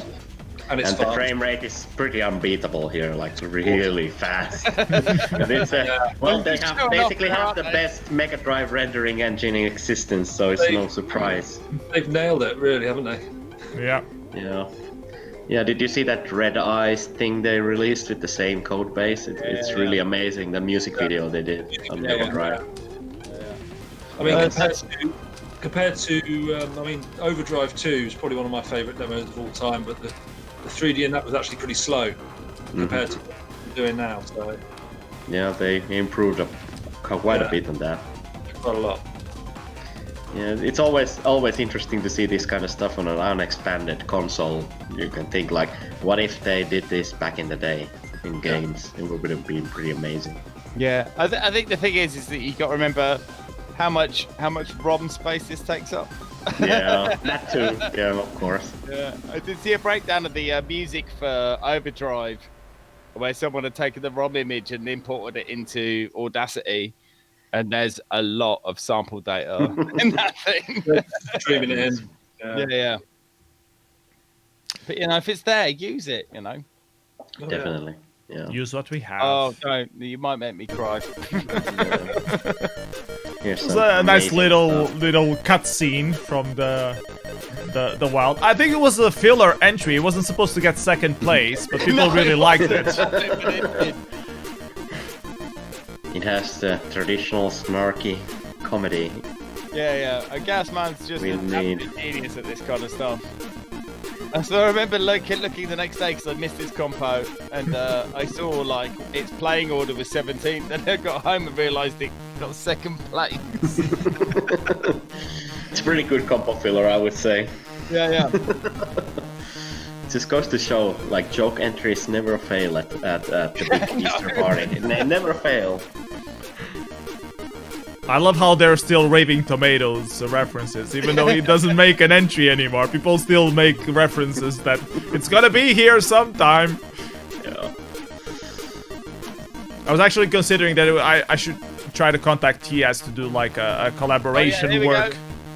There we go. No, Nice. 21st No and invitation. 23rd. See, I've got the dates Fish and right. chips. Everything. Lasers, Fish and midnight beach party, and buttercream Sputniks. Yeah. The greatest fish and chips you've ever experienced. Oh, definitely. Really? There's a really good chip shop next to the party place. It's amazing. Oh, definitely. So yeah, that's soon anyway. So it's like less than 2 months anyway. 6 weeks. Yeah. Who's counting? This is the Multi-part demo. multi-part. Or the typical Basically, C64 everyone demo. that's on the C64 scene decided to get together and make one demo. It was started actually as a collaboration between the guys that we had on the show before from Genesis Project, and they actually talked about this demo on the show, and then it sort of evolved and included other groups as well, so it became like a mega demo, multi-group mega demo, making fun of each other. I thought it turned out pretty good. I really like this demo, and I think it's a worthy first place of the compo. I'm not sure if we will play the whole 9 minutes, but let's play at least like I don't 3. think I've ever known a C64 demo to be short unless it's one screen. I have no clue how people endure the X demo compo. I mean, like 30 demos of 10 minutes each. Like, when you reach like a dozen of the demos, you start not knowing which part was in which demo. It just becomes overwhelming. Yeah. Yep. Yeah, I'm kind of torn with these, especially the guys from Sensor and Fairlight and those guys, because some of their demos are extremely good and some of them are like, it's way too long. I would cut like 50% of this material, sad but true. Oh, you can't cut a Hello Kitty. She's cute. Our camera's like, it's 10 minutes. It's not 10 minutes of demo. It's 1 minute of demo and 9 minutes of scroller. Yeah, a lot of scrolling images. And I was really torn on especially the Star Wars demo, because technically and artistically there's a lot of good in it, but all the jokes kind of miss me totally. So it's like, I really liked the demo. I was surprised it didn't win. It didn't win the. I was very surprised that the Star Wars demo didn't win the old school platform thing, that the unique demo won. I understand. Well, the jury is made of how many people? Was it 3, 4? Me, Menace, and third guy. Yeah. So only 3 people. It ends up going to individual tastes. So yeah, it feels a bit bad for the C64 guys, you know, that they don't win an award after making such a huge effort. But at the same time, it was quite rewarding for Dotke, who has been doing such good demos. When the Amiga scene seemed to be pretty much dead, he kept doing demos every single time and improving every single time, and his demo was really good. So I agree there was a nice award for Dotke, but I felt a bit bad for the C64 guys and the CPC guys as well, because the CPC demo was really quite good as well. Yeah, in my mind it was either the Dotke or the CPC guys. So it was between those two in the end. I think we have to choose. I think for this year we probably need to have a separate Amiga compo alone, because it's starting to have a little bit more competition. It feels like. Yeah. I mean, I can already name 5 kick-ass Amiga demos, and it's only May of 2019. Yep. I have to see how things evolve. Anyways, I'm gonna skip the rest of the demo. Apologies to GP Bonsai Sensor. It's just too long. I apologize. Yeah, just go and watch it. I really like the demo though, but it's too long for the show. So let's go. We managed to tap out right at the point where the scene boobs came out. When the porn came. No porn for us. Anyway, this is part of the Amiga intro compo now. This was the entry by Knackholler. I think it got 4th place. Let me confirm that. That looks like the default font in graphics. So I wonder. Yeah, I got 4th place. And it's for the Amiga AGA. 64 kilobyte Amiga intro. I really like the hexagon-like effect on it. That was the main highlight of this intro, in my opinion. I think these guys are very talented, but they just can't never really make a killer demo out of those sort of parts. Like they're always kind of there on the periphery, but it never kind of comes together well enough. They definitely are technically good enough. Looking at these effects, like it's pretty good. Is this an AGA demo? Yeah. Yes. Oh right. Because it could be done on an OCS. That's the only way you're gonna get an AHX soundtrack and some visuals at the same time. Yeah. I would definitely say that Kurt's cool, the musician. He's the most competent of these guys, and that his music definitely helps quite a bit usually in their demos. Oh, did you hear his tracked music entry? Oh yes, yeah. We talked about it with him. I talked about it with him after the compo outside. Yeah. We had a good discussion about that. Yeah, it was amazing. The one with it had whistling in it, but like done with Pro Tracker. It was amazing. Yeah. The Western one. Yeah, that was good. That was really good. Okay, so half the demo is credits. Yeah. And now we get the actual effects. Yeah, this is like a proper shader toy effect once again. Really enjoyable to see something like this work in 3D in Amiga. Really slick. Fake ray tracing? I just don't understand why they didn't expand the effect on the sides. Just make like a fake line extending to the borders, make it look bigger. Actually, you could have. Surely you could have duplicated that across quite easily. Yeah, like offset just a little bit. Yeah. Yeah. Who knows? Yeah, missed opportunity. 3D vector stuff. There's some accuracy glitches there, definitely. But it's nothing that you couldn't do on OCS, I don't think. It's Well, maybe I think you could have. Pretty difficult to get this working on OCS like this. I mean, it'd be hard, but the thing is, as soon as you take the AHX soundtrack out of it, you've got a lot more CPU time. Oh Yeah. yeah, that's true.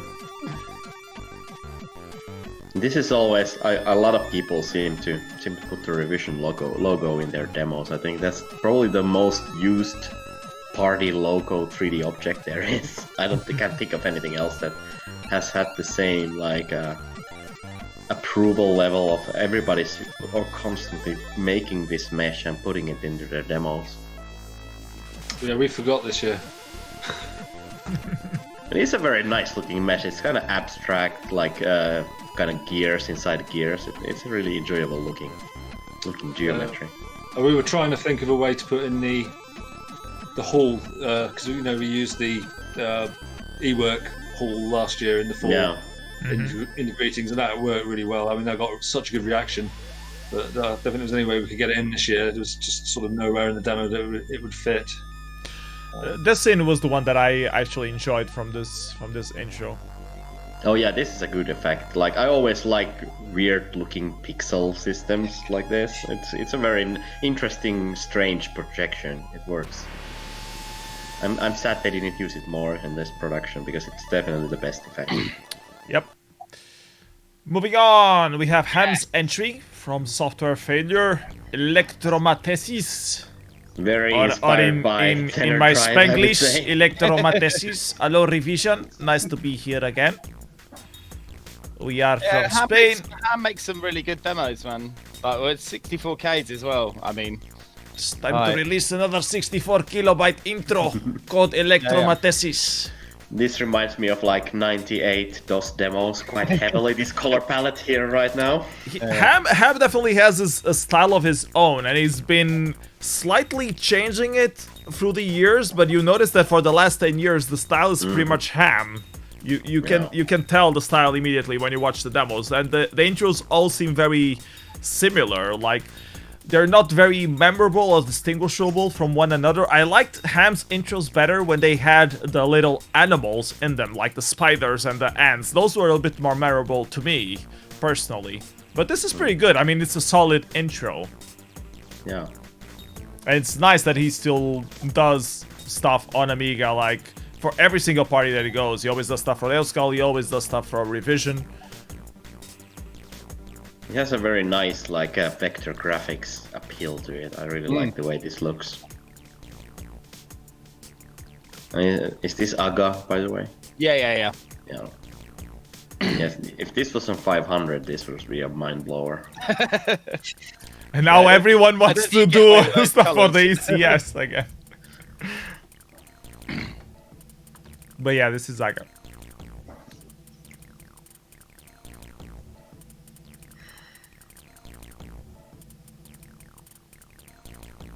Oh, need to fix the chat again. Don't know what's up with this. Yeah, I think in a like a year where not a lot of other groups wouldn't do a big demo for the compo, I think he could easily win the demo compo with one of his demos. They're always just pleasant. I never feel like I wasted my time looking at this stuff. It's always enjoyable. Even if it isn't the winner, it's still always an enjoyable trip. Yeah, totally. Yeah. I really like his demos. They've got a really nice design aesthetic. I mean, it's a little bit retro and stuff, but I like that. So, yeah. At least it's done well.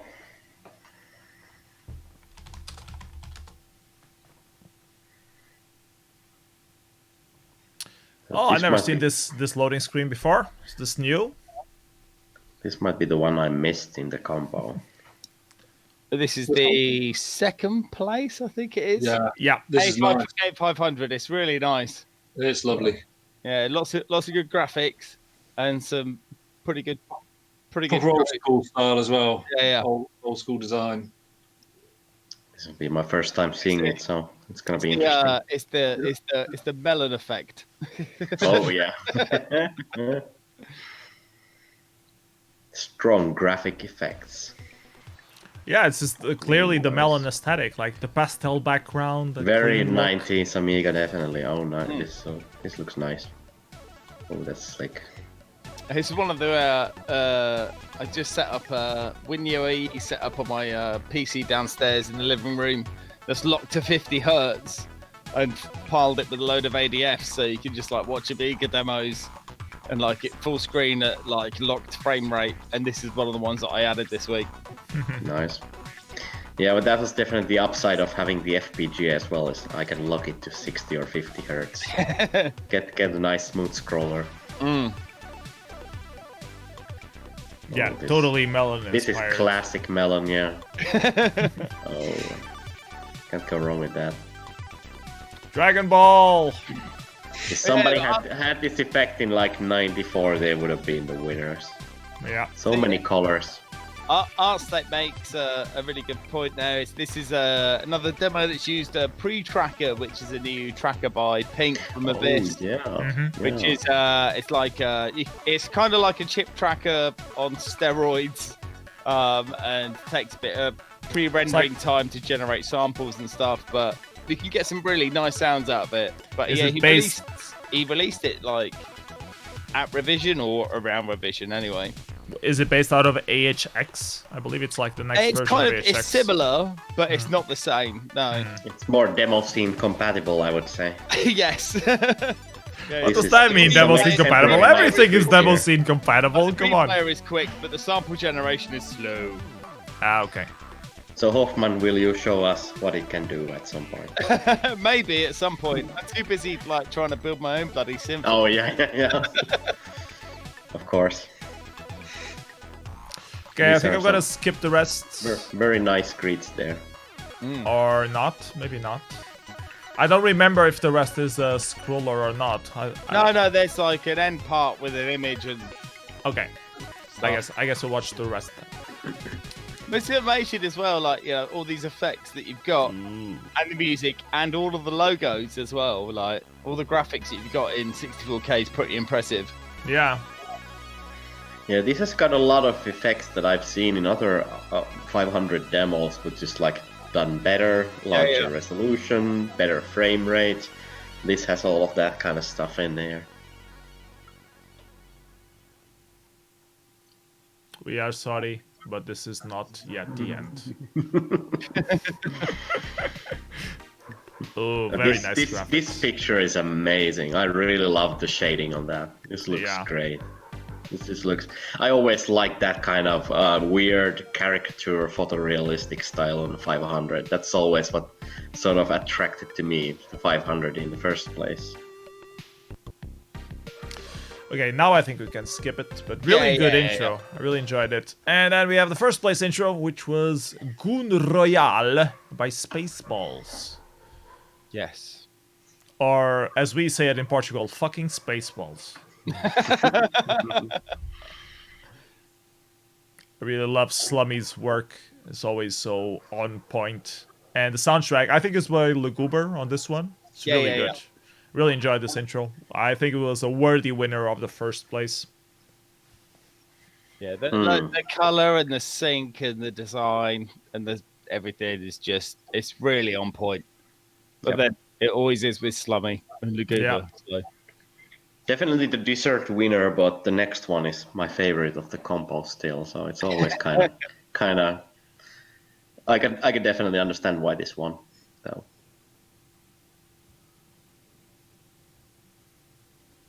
Rendering. Decrunching. Decrunching while loading. Takes a while.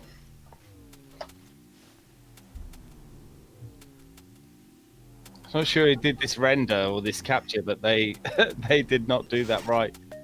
There we go. This is the compo version, so I don't know if it's the perfect. It sounds like all the samples were like corrupt on the first play, but it's all right now. Interesting. This is really nice. Very reminiscent of VJ effects I've been doing recently, so I really like this part because a glow of effect on it as well. that. Yeah, nice little glow. And these are, of course, just so slick. And this And is you only OCS. have to render half the frame. Yeah. They just copy it backwards. Oh, no, it's HEA. It's Makes it a HEA. lot faster. It still needs an 060 though, which is, Yeah. you know, I'm not willing to sell my car to get one yet. Yeah. Those screen space textures do look really nice there. And that's just like, oh, says, here we go, shader toy once again. gotta get the shaders on 16 bits as well.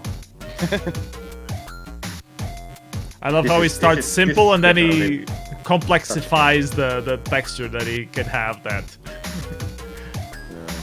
Just typical Demoscene like build on top of the complexity technique. Yeah, and like fake true color and all that. It looks really amazing. I'm really impressed how they got the blending to work so well here. It all looks so super smooth.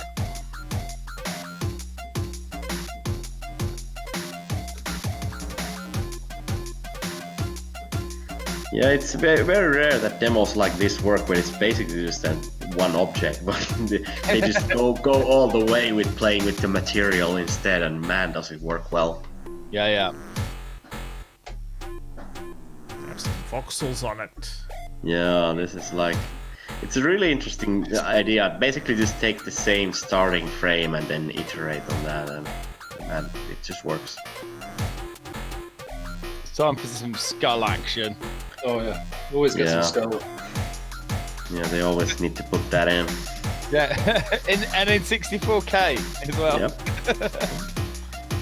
They really hide the blockiness well there with the little effect. It works really well to its advantage. It looks a lot more high res than it actually is. It's a good trick, isn't it? Yeah. Yeah, this is definitely the killer effect of the demo right there.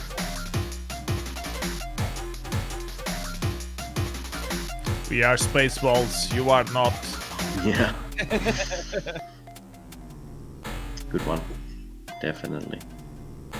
Just makes me feel like doing something for 060 again, but because the emulators are not reliable, it's always kinda, I would need the hardware for that. You haven't gotten an Amiga yet? I only have the FPGA mini MIG, so it's only 020, no turbo. So I can do like unexpanded AGA development, but nothing else. Alright, let's move on to the Amiga demo compo. There were a lot of entries. I decided to skip a few of them. The first one I wanted to show, though, it's called Brutalism by Capsule. It's by the Spanish guys that they did a comeback. And when this was being shown, I was feeling like, okay, so we're finally reaching the good demos, and we're gonna have like 1-2 good demos on the Amiga compo, and that's it. And it ended up being a huge compo. This one was one of the biggest ones that was released at the compo. Yeah, this was my second favorite production of the party. So this really made an impression on me, just how well this was made and the style and the direction, all of that. This is what I want when I go see 16-bit demos. This reminds me a lot of Fetish 1 and 2 actually. This has kind of similar feel to it.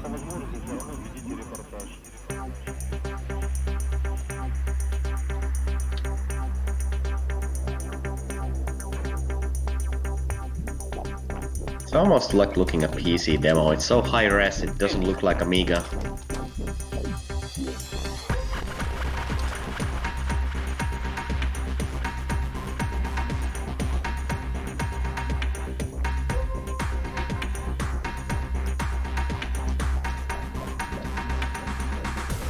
And it's like a different take from the typical Amiga demo, which was what I really found it interesting. It's not like... It feels like you have the lewd way of making demos and the TBL way of making demos, the unique way of making demos, and this is like completely different from those. It has like I don't know the word to say it, but like ideas of their own or design of their own. Yeah. The only thing that comes to mind to me is Fetish 1 and 2, so it's kind of similar to that, but it also does its own thing at the same time.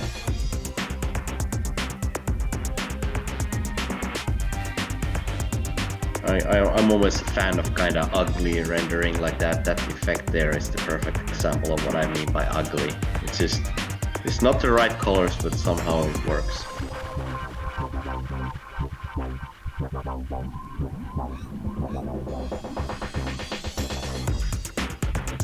Robsot is saying that it felt like an arty 90s art school music video. Yeah, I have to agree. That's Sort what of it does. is. And this looks like you wouldn't download a car part. Yes. That thing. This it looks exactly like I that. would download a car if I could. Why wouldn't I download a car? Give me a car on the pen drive, I'll download it. This scene is amazing. I really love the way the lighting works here and all that. It just looks great. I really wish there was a game like this, an Amiga, like somebody did a 3D game like this. It would be an amazing It's like Tomb thing. Raider. Imagine like a 3D version of this, like that game Closure. I don't know if you played that. It's like a 2D game where, like the background is only active when you've got a light on it. Oh yeah. Yeah. So like if you drop the light somewhere, then you fall through and you die. So. Yeah, that could Don't work. drop the light. I like this transformation. So Yeah, good. nice little QB effect there. Yeah, I wish these guys will do more demos because this was really refreshing to see some other people. Nice to see the old Roto zoom. It's not roto zoom, but it's like a image zoomer. Yeah. Right, really nicely done here. Yeah. This is one effect I've never been able to replicate, but I never really tried seriously with it. And one day I'll try to do it. Yeah, do it better. I just always loved seeing that on 16-bit because it feels so impossible how it works.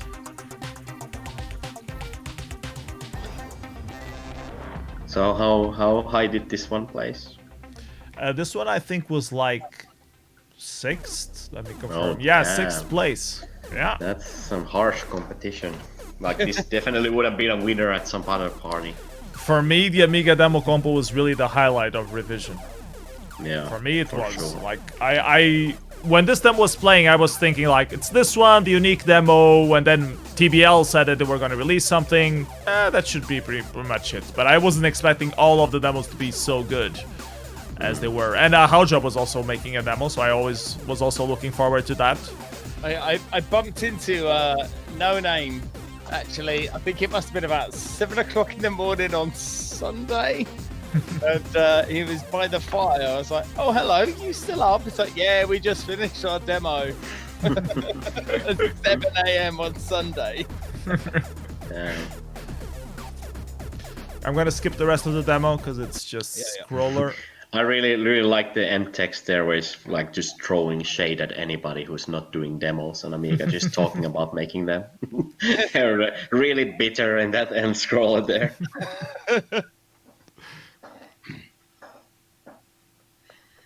So yeah, this was Dotke's comeback production because he does a demo every year and now he's finally has a Meteorix award for that. All those years of work. They've done on all kinds of platforms, all kinds of productions, and they're consistently just above average. I'm going to skip the loading. Oh. Yeah, Dotke's AGA 3D engine is, as you can see in this one, it's pretty impressive. He probably has the best looking 3D engine in my opinion, like very glitch-free, super clean, and he's also a great graphic designer. So And he doesn't like to use 3D Videos. scenes. He was talking about the demo, like, yeah, I have a few scenes done. I could do a 3D filler in there, but I don't really want to do more 3D scenes. I want to do some actual effects. But I can always do that as a last resort, but I don't really want to use the 3D engine. Yeah, he's really got like the aliasing in control here. Everything just looks really polished and stable and nice.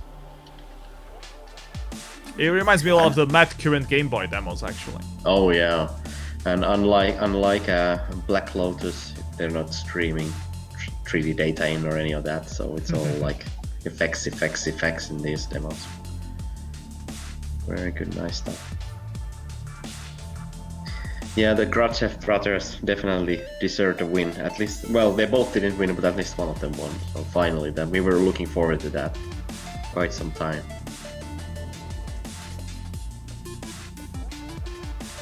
This reminded me of TBL's demo. What was it, Silk, that had the landscape? Oh yeah. Maybe it was the one before Silk. I don't remember. Yeah, Dotke also did the code for the Decadence Wolfenstein 3D clone. He did the double pixel filler code for that, and it's a very interesting thing because the only way to do Wolfenstein 3D that fast is to render it in render it sideways and then turn the image by 90 degrees to get the end result. So it's a very impressive trick to do it on 500. Not mine. Is that your cat, man? No, it's not mine. It was mine. It was mine. But mine's looking around now, wondering where it's coming from. Yeah. It's coming from the computer. Come here, Xing Xing. Come here. The internet wants to see you. Walking around blindly with dead eyes, following orders, not knowing what they do, not caring. Come. No, she's a bit Nice to stupid. like that. Yeah, She wants nice attention, but then demo, she doesn't come Nice for 3D it. effects. Good 3D engine. Good colors as always.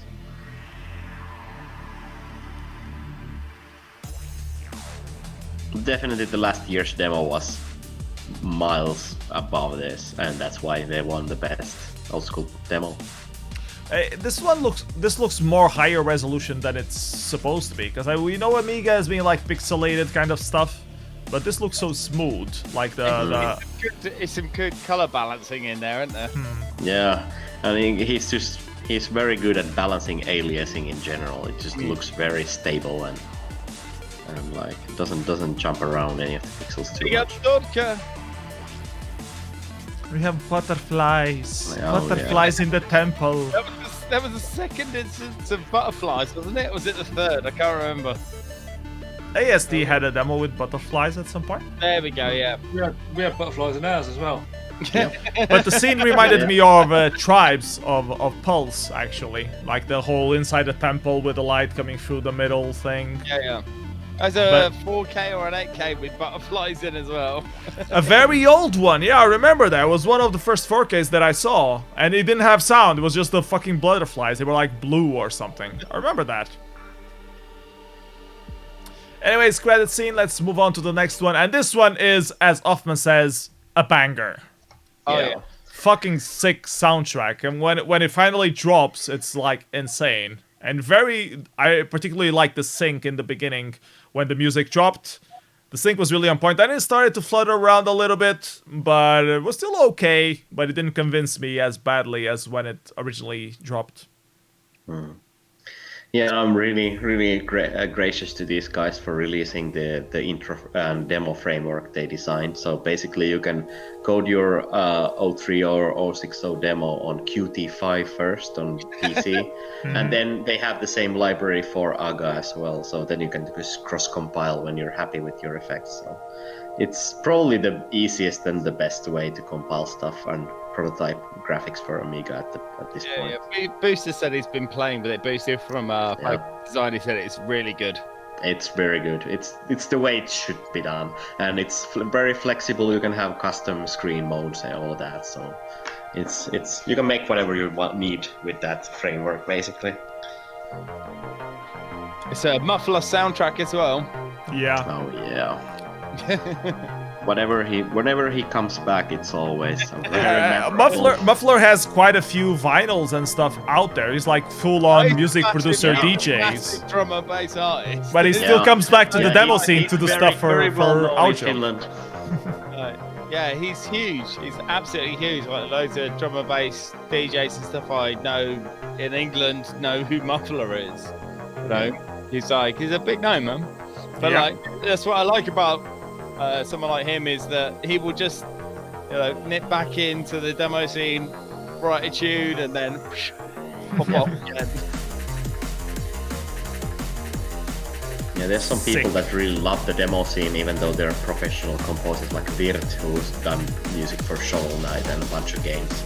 But he always, like every few years, makes a comeback and does something for a demo group.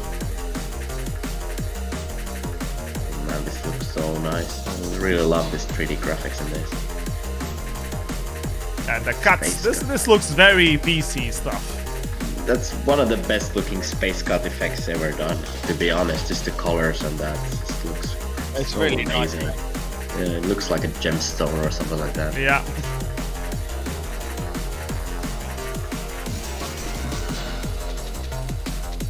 Yeah, I really like this new trend of Amiga demos where they basically let's just do PC effects on Amiga. It seems to work really well. It's called inspiration. Yeah. If the Amiga It's like, guys can let's do all steal, the shader stuff without the shader. if the PC guys can steal stuff from the Amiga guys can steal stuff from the PC. Yeah. It's just I just love software rendering. Whenever it's done well, I just want to see more software rendering because it's kind of dead on PC.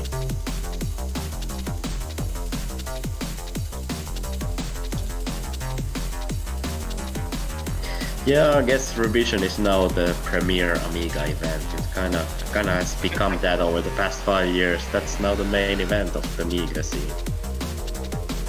I mean, back when TBL was releasing regularly, it used to be the main Amiga event as well. Then when TBL announced that they were gonna stop and they only did the PlayStation demo, it kind of died out. Elude still carried on a little bit, but it wasn't the same.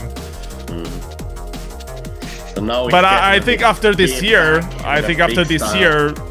the call is out there. There's definitely Oh, a yeah. lighthouse saying, bring your A game to the Amiga demo compo at Revision. Yeah, one thing I'm really hoping for next year is everybody saw all this amazing AGA stuff. Is like let's just kill on the 500. Hopefully.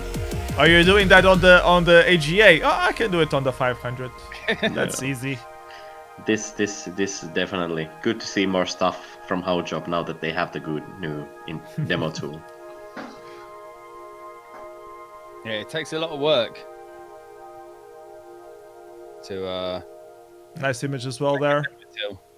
An Android, old school Android, Yeah, pixelated. it's They have the same third place. Japanese art book that's been stolen from quite a bit, but this is an original take on that at least. Isn't that Vallejo? I thought it was Vallejo that did that Android originally.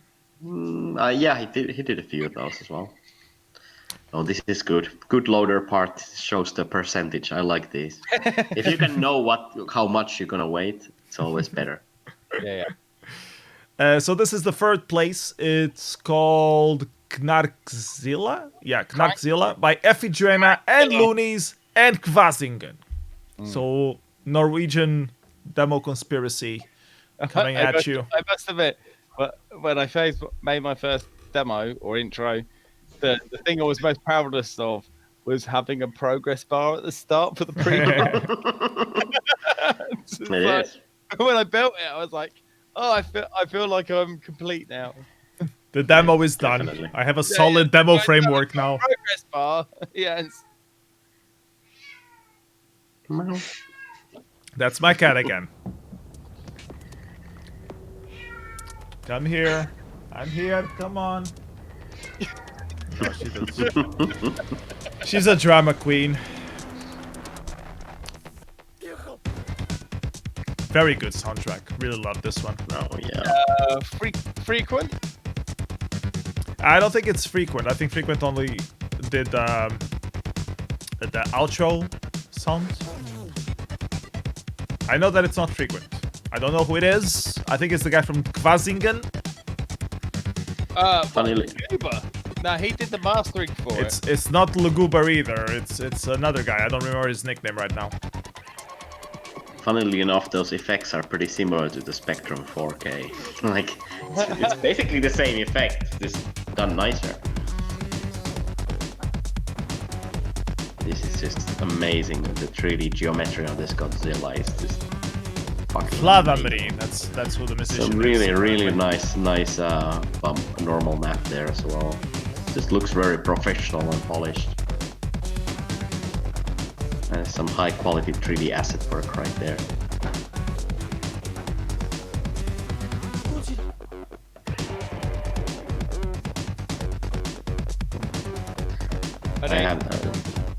I do love that handle, R load arrow. Such a geeky handle. Coming up now anyway, but it's Ella Eladamri? Darmi? Maybe. Yeah.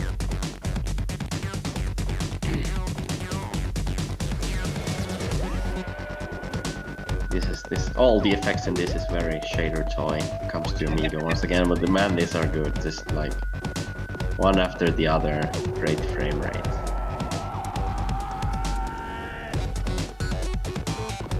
It does kind of feel like a bit unconnected, like but the song is the thing that ties it together a little bit more. I mean, there were a few very nice scenes, like the wolf model looked the wolf head model looked pretty good.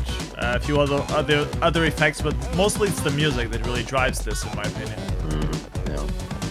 It's a very music visualizer kind of a demo. What was it called? Milky visualization? Yeah, milk drop. Milk drop, yeah. Milk drop, yeah. For Amiga, because only Amiga makes it possible. Oh yeah.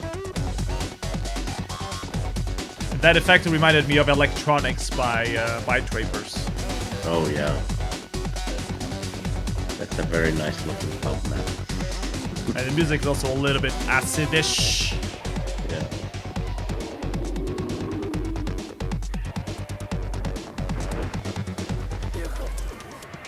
Yeah, this scene looks pretty good. Yeah, it has the proper Godzilla atomic breath going on as well, which I. So yeah, not a wolf. Really it's a Godzilla. My bad. Put a little atomic explosion video in there in the end as well. But maybe this Japanese guys thought it was Godzilla, but it was actually a wolf with some very weird shadow smoke and mirrors thing.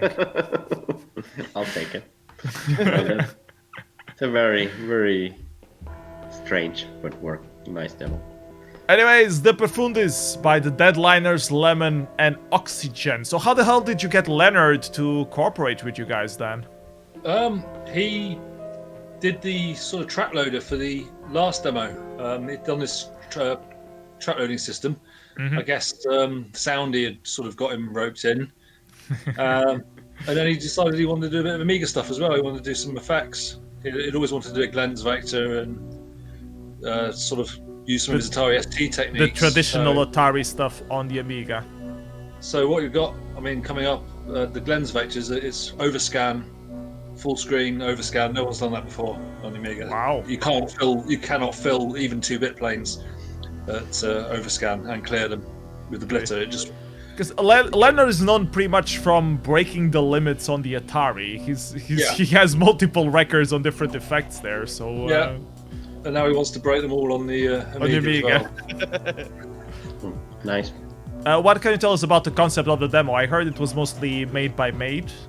Yeah, he came up with all this stuff, so much, loads of graphics and ideas, and I mean, half of it we'd not even used. Just didn't have time in the end.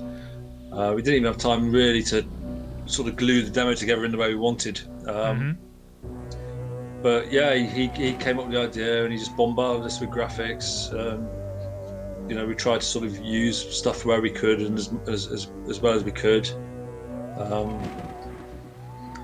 Are you happy with the end effect? With the end result? Not 100%. No, I mean we're going to try and fix a few issues this month before we do the final version. That's the plan. Is to try and sort of shorten some of the parts, make the music fit a bit better. Nothing major, just sort of make it flow better and sort of feel more sort of as it should do. Like maybe change the colours on the cubes here, less garish. Yeah, I think like it shows that like some of the scenes definitely, if you had more time, you probably done them a bit differently or changed them around a little bit. But man, I love this part. This part I love because I'm a huge Magritte fan, and this is one of his best pieces, the original by Magritte painting. This is based on. I really loved you did this as an effect.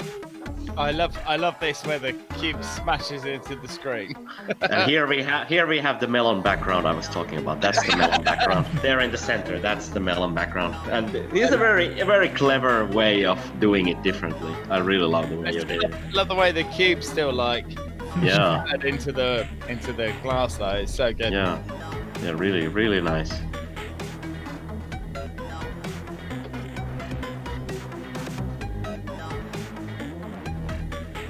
Yeah, it was interesting to see this compete against Eon because these are so different in a way. Like this is definitely going for the epic length and the huge mega demo aspect, and that was more like very short and very composed. And this is like just like blowing your mind with this scene. Like what is even happening here? Really impressive effects. One thing we have. 2D graphics are amazing. Yeah, that's what I was about to say. The 2D graphics, you don't really see that many 2D graphics on demos nowadays, but the Amiga group still seem to have a strong component of 2D graphics, which I think is healthy. Because on PC, you mostly just go for 3D stuff. Oh yeah. This is my This favorite. is massive. Oh yeah, this is definitely the best part of the demo right here. So Man, this is like designer porn basically. Like, Made had this idea for this, and he was trying to explain it to us, and we were like, we couldn't understand what he wanted, and it kind of clicked with me. But Leonard was coding it, and Leonard couldn't understand how it would work, and it clicked with me, and so I just said, just got to do it like this. Just bring on, random things. I think the original idea was to try and have more like a puzzle where certain blocks are shifting and the stuff's sort of moving around like this, rather than in columns and rows. But I mean, the end effect has worked out really well. Yeah, I really think you did it. This is the way it should have been done. I really love the wrong way, the other way mirrored letters there. Bringing up group names. Oh yeah. It always reminds me of anytime you get a spiral like this, it reminds me of the song. Of who? Massaging, you mean? Is that demo by Farbroush. Masang? Massaging. Don't know that. Oh, I think it's massaging, but I could be wrong. Massaging. Whatever that is. And this bitmap right here, this is like one of the best pieces of 500 pixel art I've ever seen in my life. Like, it's just amazing. Did you see the breakdown of how that was done? Yeah. That was a post by Made. It's just like if you guys on the chat haven't seen it, you should definitely look up for it. I think Made posted it on his Facebook profile. That's like the most Really masochistic way of doing pixel art there is. It's just amazing. It's the only way. Yeah, it's the only way where you can get that photorealistic detail with 16 or 32 colors. And Emon is saying that it's a copy. Yeah, it's a copy. That's true. But it's a fucking good copy. I don't. Yeah, care. it's a well done pixelated version. If you see the work stages, you don't care. It's a copy. It's more work than an original piece, probably. Pixel it. I mean, like, I don't care what anyone says. Like pixeling is much more work. Yeah. Yeah. If people copy a picture that way. So was that QR code the secret of the demo? I think there's like a hidden code in this. Was that part of it? There's a bit of a quest. Yeah, there's a sort of time capsule being buried somewhere that you can find. Oh, interesting. Okay. It's not the first demo with a code. There's also a demo called OS for Spectrum that has the same idea. It has a lot of hidden secrets and codes in it. But I love that idea though. I love ciphers and that kind of things. It's got the font as well in this, haven't you? So is that the crazy like? Oh, the cipher thing. Yeah, is that like the Zodiac Killer kind of code? That's what it looked like to me, at least. You can decode most of that from the intro, from the letters that appear, and then it changes to the ASCII. So you could decode that from the intro. There's a section on like the typewriter, which is a load of text on it as well. Yeah. There's all sorts of hidden things in there. Yeah. These bitmaps at the end here, these are really impressive pieces as well. It's great that Made is still active, like after so many years on the demo scene, he's still doing stuff. I really love this work. When I joined the demo scene, he was already a legend, and he's still active, so really good stuff. There's not too many of those great pixelers on Amiga left, so I'm really glad that we have at least one that's really still doing it the old way, of the masochistic pixel at a time way.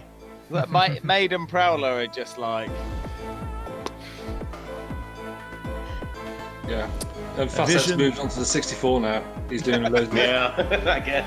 He'd always wanted There's too many pixels and colours. I'm out. Yeah. Okay, so this got second place at the compo. Next up, we're gonna watch Eon by the Black Lotus, which was the compo killer. I'm definitely looking forward to the final of the De Profundis as well. Me too. But this one was like, I just wanted Louis 500 to come back, and he finally made my wish come true with this demo. I was particularly impressed that it was an OCS demo. When it said OCS, I'm like, what? But TPL, they always do AGA. From disc, the demo starts in about 5 to 6 seconds. Yeah. There's no loading. It just Goes. starts. I think in the info file they mentioned something like they hit all the like undocumented features or something on Amiga, making this like all the undocumented bugs of the hardware with this production. So they're really digging deep here. Yeah, they built a lot. I mean, I've done a write-up on the sound tech, but like that's nothing compared to the visual tech that was built for this thing. It's unbelievable. You were telling me, weren't you, Ian, about was it you that told me about the 7-bit plane thing they used to do the... Oh, yeah. Yeah, I found out where they used it, actually. I was looking at the copper list and I found out how it was used. Yeah, that's pretty clever. It's a good little trick. It's like a trick where you put the Amiga into 7-bit planes, but like if you fill bit plane 5 with... data, yeah. It switches the color palette from like 0 to 15 to like 16 to 31. It's used on the rubber cube bit to give a different palette on the other side of the screen. Yeah, it's so nice. The whole frame for that bit is like one color palette, and then the cube in the center is a completely different color palette. It's 16 colors. But it's only got 4-bit planes active. Yeah. Pretty good. Yeah, I don't know who animated all of the wolf there, but it's really amazing. I wonder if that's traced from footage or if that's hand animated, but it's impeccable. The other thing about like this scene here is like it's got sub-pixel scrolling, so it like less than 1 pixel, but like it's really hard to like know which scenes do and don't have it. Yeah, this probably looks really smooth on CRT. We need like a scene-by-scene breakdown of how everything's working. I would take it. When is the write-up coming up? It's I imagine some weeks after the final gets released, then they'll probably write everything up. I'm sure. Disc 2? Please turn disc. This is a really clever way to hide the disc loading. I really like. When I saw this, like, what the fuck? What the fuck is happening? It has textures and now it's polygons. Oh yeah, this really blew me away. I was really almost in tears seeing this stuff. This was so breathtakingly beautiful to see this on the big screen. It's just like a perfect kind of mini movie, kind of a demo, but it all works. So is this the 7-bit plane one? Yeah. So the color palette in the center is different to the scene around it. Yeah. You like poke a bit into the copper list to switch the color palette between 2 sets. But you only have 4-bit planes of DMA enabled. Yeah. So you don't lose your CPU time so badly. Yeah. And here's the killer effect of this demo, man. This looks good. Yeah, this is when the camera starts moving, it's like Italian kiss right there. I was with Calms all the way through the competition. We were just sort of chatting about the other demos, and then as soon as this happened, I think I was rolling around on the floor, just like, no, what are you doing? So good. Well, I hope this was a good demo to lose to, because both of your productions were damn legendary quality. Well, they spent 6 years on this, so they deserve. 5. I think it's 5. 4 to 5. I think actually. Well, It it's might while. be 6. It might more be than, more than 6 weeks. But yeah, seeing both of your demos, like finally we're getting some instant classics on Amiga. It's been a while. Yeah. This is definitely gonna be remembered on the 500. Like when you think it's pixelated, like it starts moving the 3D. This And is I a just keep classic thinking, Louis isn't this 500. AGA? Are you sure they didn't mistake this? Because this is way too fast frame rate for OCS. Straight after the compo outside of revision, I was stood outside and I can't remember who it was who said to me like, so that TBL demo was an AGA demo. I was like, no, No. 500 demo. Like, what? Yeah, exactly. I had that conversation with about 3 people. It's like, no, it's an A500 demo. I was like, no. No. Yeah, definitely set the bar on what's possible on OCS again. Yeah. Are they saying that the Amiga 500 can do about 60 vertices depending on how much they divert from each other? Worst scene in the demo. Yeah. It's changing. Yeah. Very nice. Yeah, there's stuff going on. I'm obviously in the TBL Slack channel and stuff, so stuff that we're all maybe want to be better is going to be better. So you're gonna do a final on that as well? yeah. The finals coming. They're working on it. Nice. I know this for a fact. They're working really hard to make a final. So someone on the chat is asking if it was done in Blender. I don't think it Who knows? was. Maybe the 3D might have been done in Blender, but not the rest. Some of the data may have been generated in Blender, but it's still got to be converted, compressed, and redrawn within a bit plane. Yeah. Figure out a way to stream it efficiently. There's a lot of moving parts there. Yeah. That's the really fun part. Is like you make a change to the soundtrack and everything breaks. Iman is saying that the dance scene was done using the DICE motion capture studio. So now you're gonna get crap thrown at you because you're using commercial tools for doing your demo. That the tools that you developed yourself. You're gonna get the smash notch problem. I know, but it's like.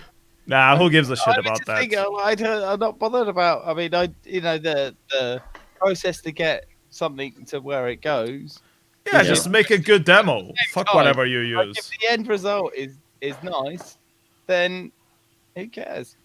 Yeah, exactly. Some people are very purist and elitist about tools, and they have their own ideas on what the demo scene should be. And my take on that is, I don't care what your take is. I have a different take. EA is killing the demo scene. Okay, anyways, that's all we have for today's show. I wanted to focus just on the Real Wild and Amiga stuff. We'll have another show focused just on the PC stuff, the 4K, the 8K, the 64K, and the demos themselves.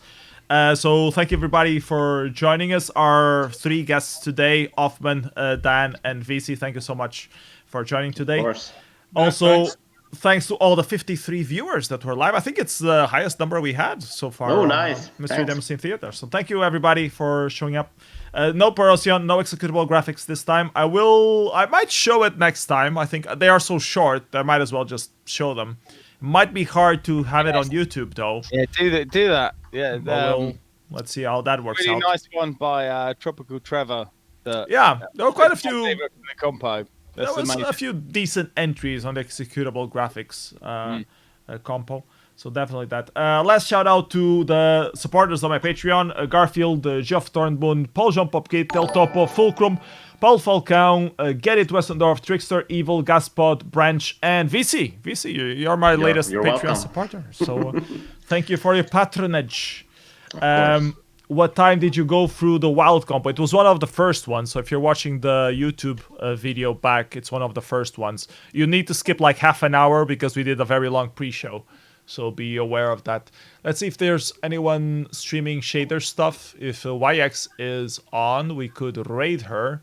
She doesn't seem to be on though. no streaming today. So I guess that's it for today. Thank you everybody for joining. See you next time. Thank I will you. announce Bye-bye. the dates for the next one whenever it happens. Bye bye. Take care. Bye. Bye.